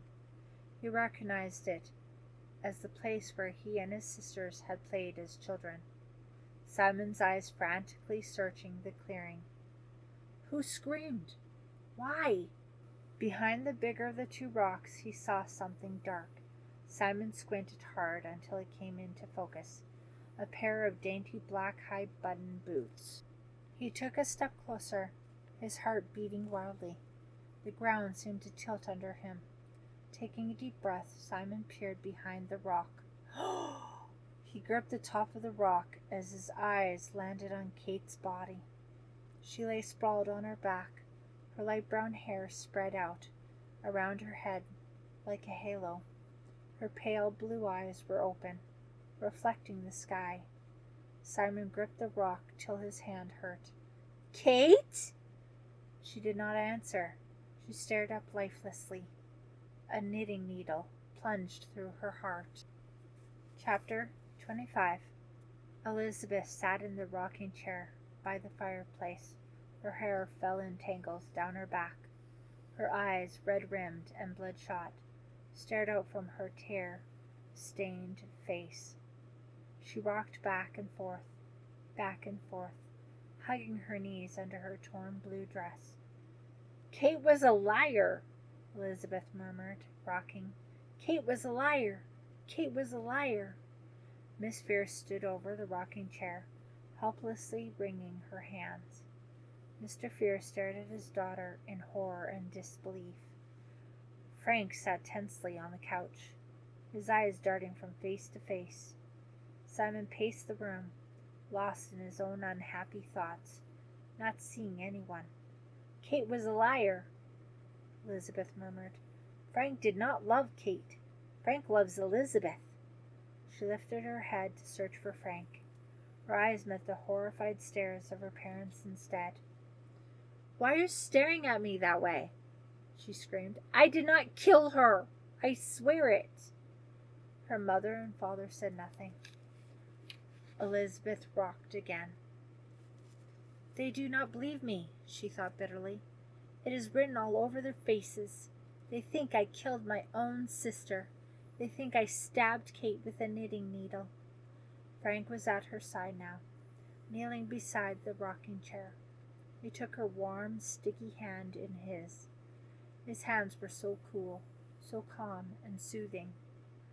"Elizabeth is the gentlest creature I know," Frank said to her parents. She could never kill anyone. Still, her parents said nothing. Her mother's face was twisted in grief, fear, and confusion. Elizabeth focused on Frank's only. Frank's handsome face was calming. He gave her a tiny, encouraging smile. At once she felt better. I'll be all alone in the world without Frank, she thought. Then she said to her family, Frank believes in me. He knows I'm innocent. Why don't you believe me? No one said a word, but Elizabeth could see it on their faces. They blame me for Kate's death, she thought. They blame me and Frank. Mr. Fier stormed out of the room. Miss Fier hurried after him. Then Simon, too, strode out, disgust registered on his face. Elizabeth dissolved into tears and continued to rock back and forth, crying. Hush, Frank whispered. Hush, Elizabeth. Forget about them. There's nothing you can do to make them believe you. He gave her a white handkerchief. She dried her eyes. My own family, she whispered. They will never believe in me. They will never speak to me again, I suppose. You are too hard on them, Frank said. They do not want to accept the truth. They cannot accept it. That is why they will not believe you. Now he took both of her hands in his. But I believe in you, Elizabeth. I always will. She stopped rocking and smiled at him gratefully. It is hard for a mother and father to imagine their own child killing herself, Frank went on. But I know that is what happened. Kate killed herself. Your parents did not see it. Some did not see it. But you and I could see it. Kate was going mad. Elizabeth nodded. All that strange behavior was the only logical explanation. Kate was jealous of you, Frank said. You know I never told Kate I would marry her.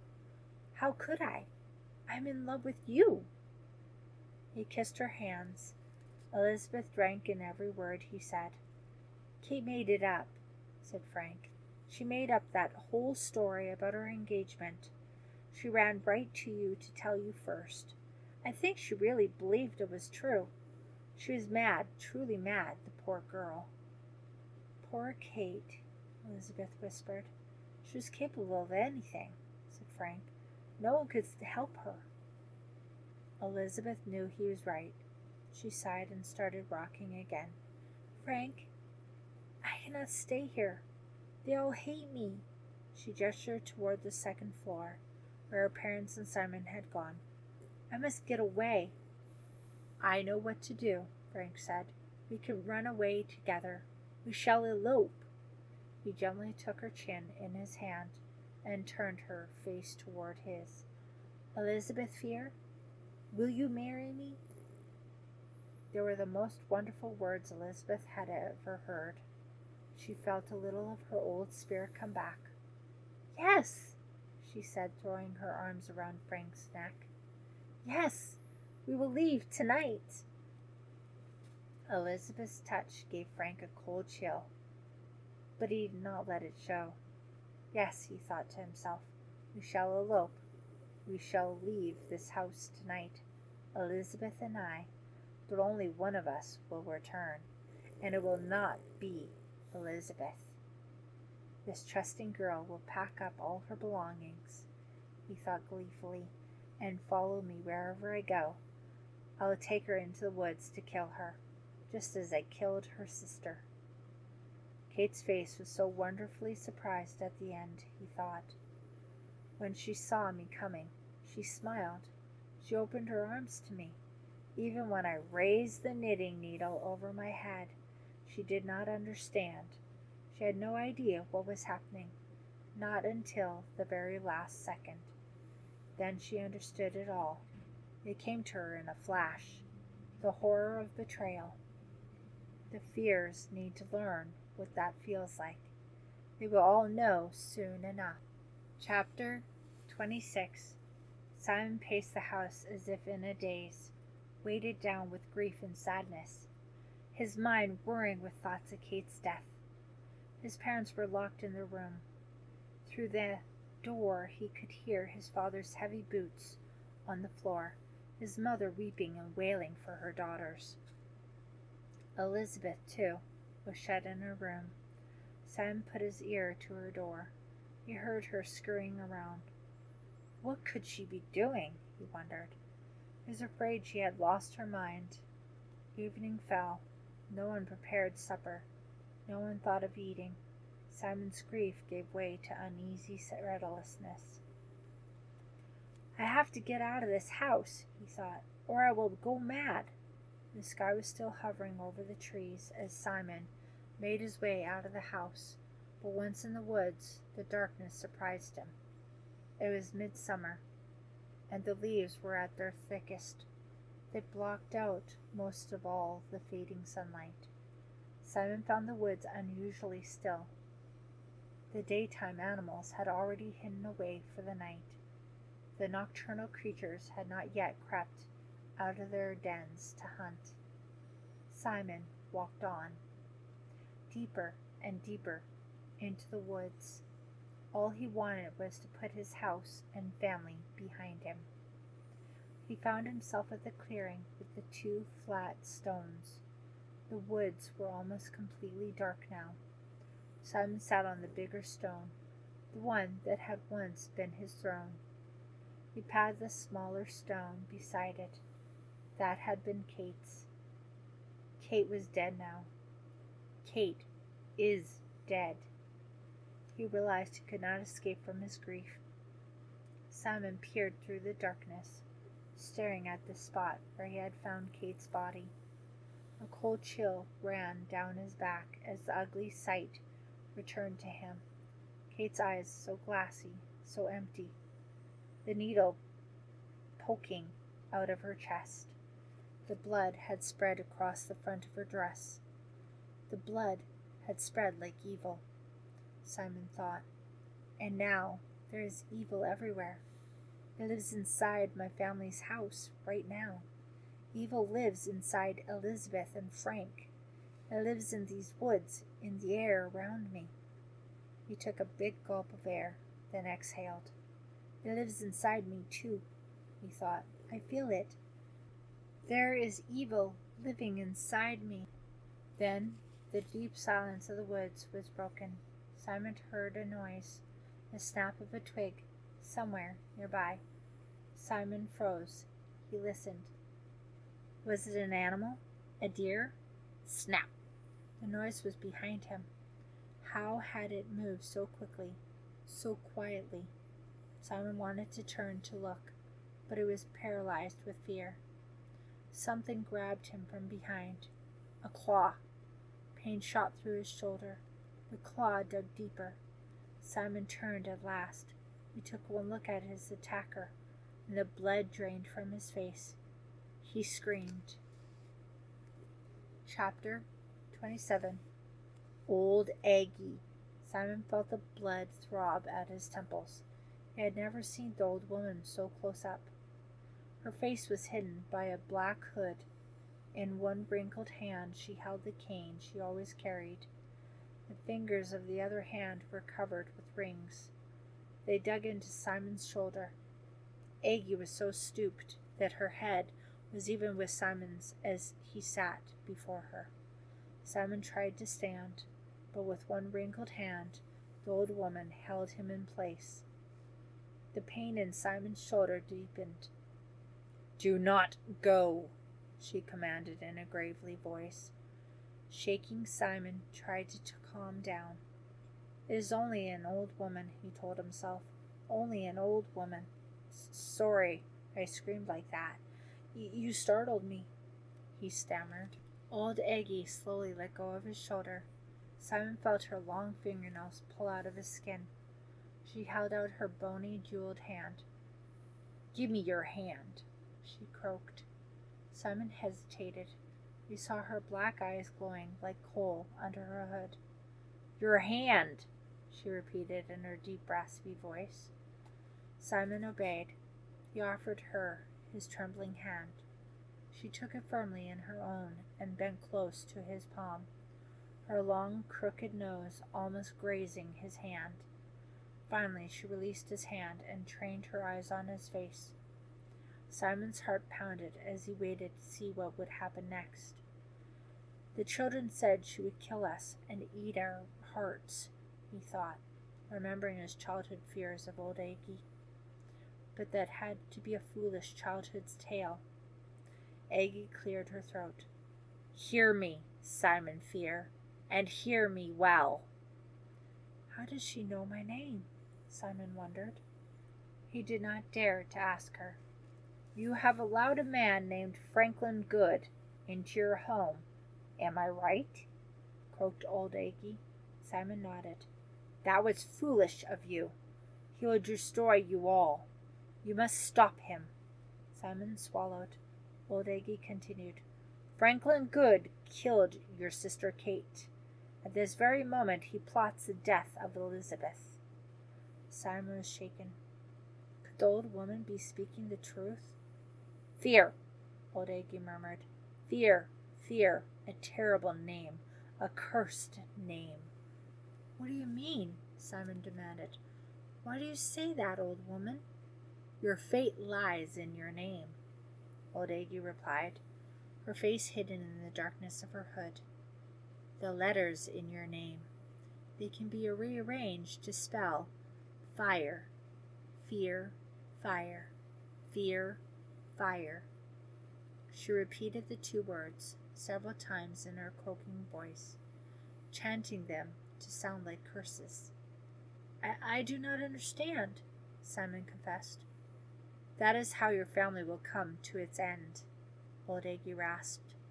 What? How? He demanded. How? By fire, she murmured. Fear, fire. You shall meet your end by fire. Simon gasped as old Aggie pointed a long, terrible finger into his face.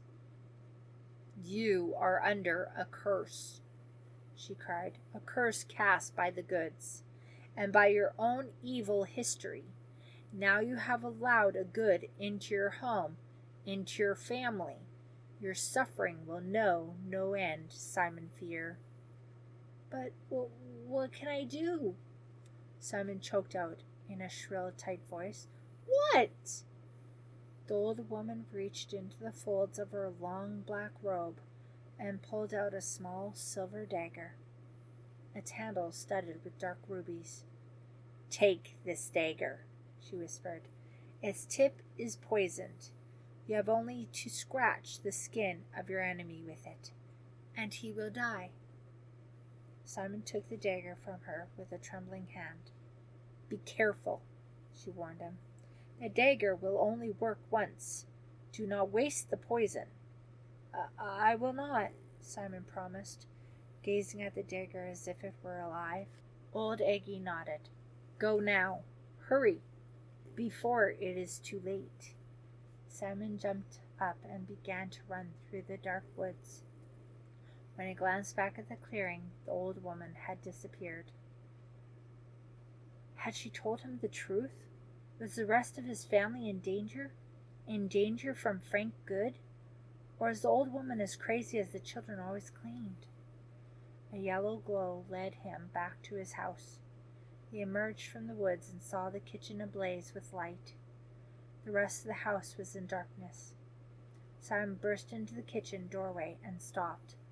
He stared down and saw his mother sprawled in a dark puddle of blood on the floor. Simon's father was slumped over the kitchen table. Bright red blood had flowed from a wound in his side and lay pooled on the floor. Simon! Elizabeth's voice. Simon raised his eyes from the horrifying sight of his murdered parents. Elizabeth was cowering in a corner by the hearth. Frank Good stood before her, an axe raised over her head, the axe that had used to murder Simon's parents. The blade was stained blood red in the firelight. Simon cried out as Frank let the axe fall. Chapter 28. Simon tried to cry out, but the sound caught in his throat. Elizabeth uttered a high-pitched howl. The axe blade made a whistling, slicing sound as it fell. It grazed Elizabeth's head, chopping off a clump of her hair. As she began to sob, Frank tossed his head back and laughed. "Just teasing you, Elizabeth," he said, "but the next one is for real." Elizabeth pressed herself against the wall and panted. Without realizing it, she had wrapped her hand around the pendant she had found in the garden. Frank turned to Simon and smiled. "The Fiers nearly won," he said. "Your family nearly managed to destroy the goods forever.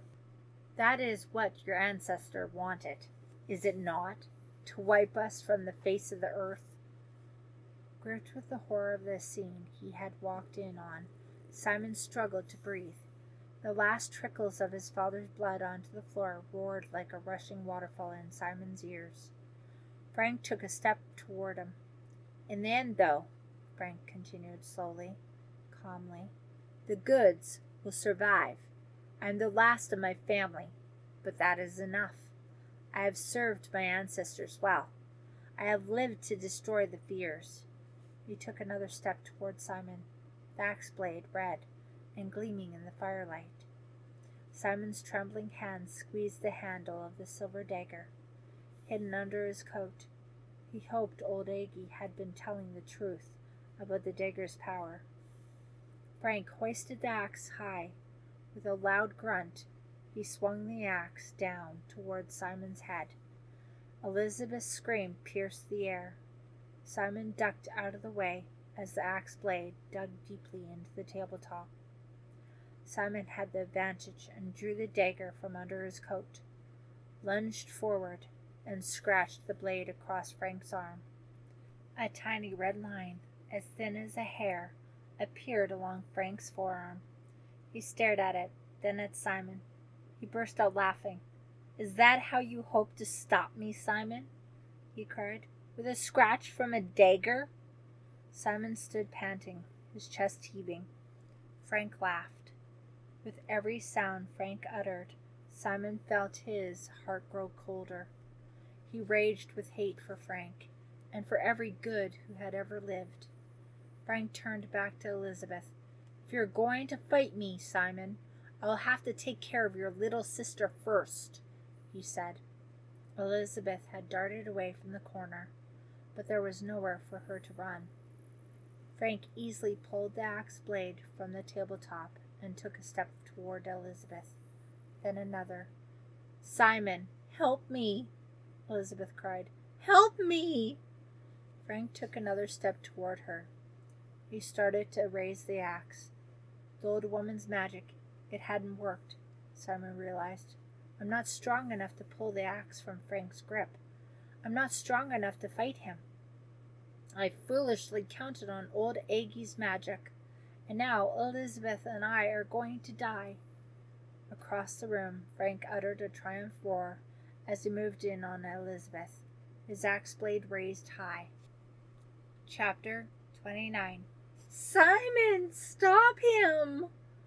Elizabeth's terrified cry rang in Simon's ear. He started to leap at Frank, hoping to pull him down from behind, but Simon stopped halfway across the kitchen and stared in amazement as the axe fell from Frank's hand, ringing against the stone hearth. Frank's eyes rolled back in his head.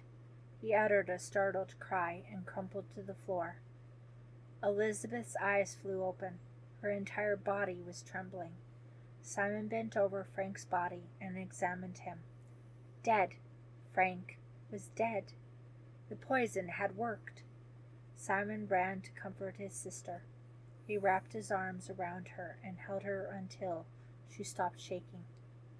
"We are safe now," he whispered. "We are both safe."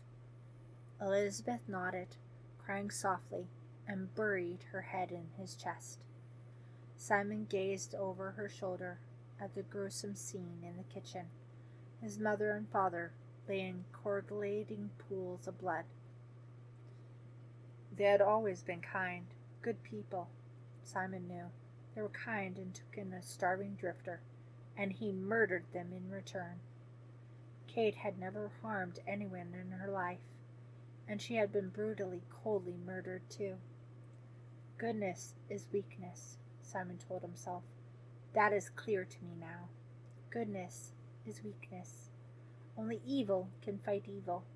Elizabeth and I will leave this house, he decided, holding his sister, letting her cry. This house holds only memories of horror for me. Elizabeth's tears slowed. Simon, she said, you saved my life. She touched the silver amulet again. We are orphans now. You and I are the only ones left alive. I cannot help feeling that this amulet had something to do with saving us. The silver disc flashed in the firelight. The deep blue stones glowed like human eyes. Elizabeth pulled the pendant over her head. She gazed at it, then held it out to Simon. I want you to have it, she said. Please, take it. Its power saved me. From now on, that power must be yours. Simon bent forward, and Elizabeth slid the silver chain over his head. Immediately he felt warm. He closed his eyes, but instead of darkness, he saw flames, hot, red fire. The flames faded quickly, and then Simon saw only Elizabeth's tear-stained face, watching him. He led his sister away from the scene of horror, out of the kitchen, into the cool night air. He thought of the flames, and old Aggie's words echoed in his mind. The letters in your name spell fire, and that is how your family will come to its end, by fire. I'll not let it happen, Simon thought grimly, as he and Elizabeth stared at the full moon rising. Old Aggie's prediction will not come true. I have the power to stop it. I can change the future. The last good is dead, he thought with satisfaction. The feud is over now. The curse has been erased, all except for the fire in my name. The amulet burned against his chest as he thought about the fire, the letters in his name, and then suddenly he knew. He knew exactly what he had to do. It is simple, he thought. I'll change my name. I'll change the letters so that they will no longer spell fire. That will end the curse once and for all. Elizabeth gripped his hand tightly. She is still afraid, he thought sadly. She does not understand that there is no need to be afraid any more. There are no more goods, no more feud, no more curse. We are safe. This time it really is over. I am the one who can beat the ancient curse. I am powerful. I'll change the future beginning with my name. I am no longer Simon Fier. Now and forever I will be known as Simon Fier. Village of Shadyside, 1900. The candle burned low as Nora continued to write. She dreaded the moment when the candle would sputter and die, but even more she dreaded the dawn. She glanced at the page she had just written and sighed. If only Simon had been right, she thought. If only it had all stopped right there. Then everything would be different. Perhaps I might even be happy now, living with the man I love. Maybe he would still be alive. She broke off her thoughts and wiped the tears from her eyes. There is no time for crying now, she told herself. I have much more to write. The story is far from over. For now comes the tale of Simon Fier, the most horrifying chapter of all. To Frank Good's revenge, Simon lost his mother, father, and sister, Kate. With old Aggie's warning about the Fier name curse, he changed his name to Fier, hoping it would stop it. Do you think it will? If you like these stories and are hoping for more, please subscribe, like, and comment so you don't lose me on the internet. Until next time.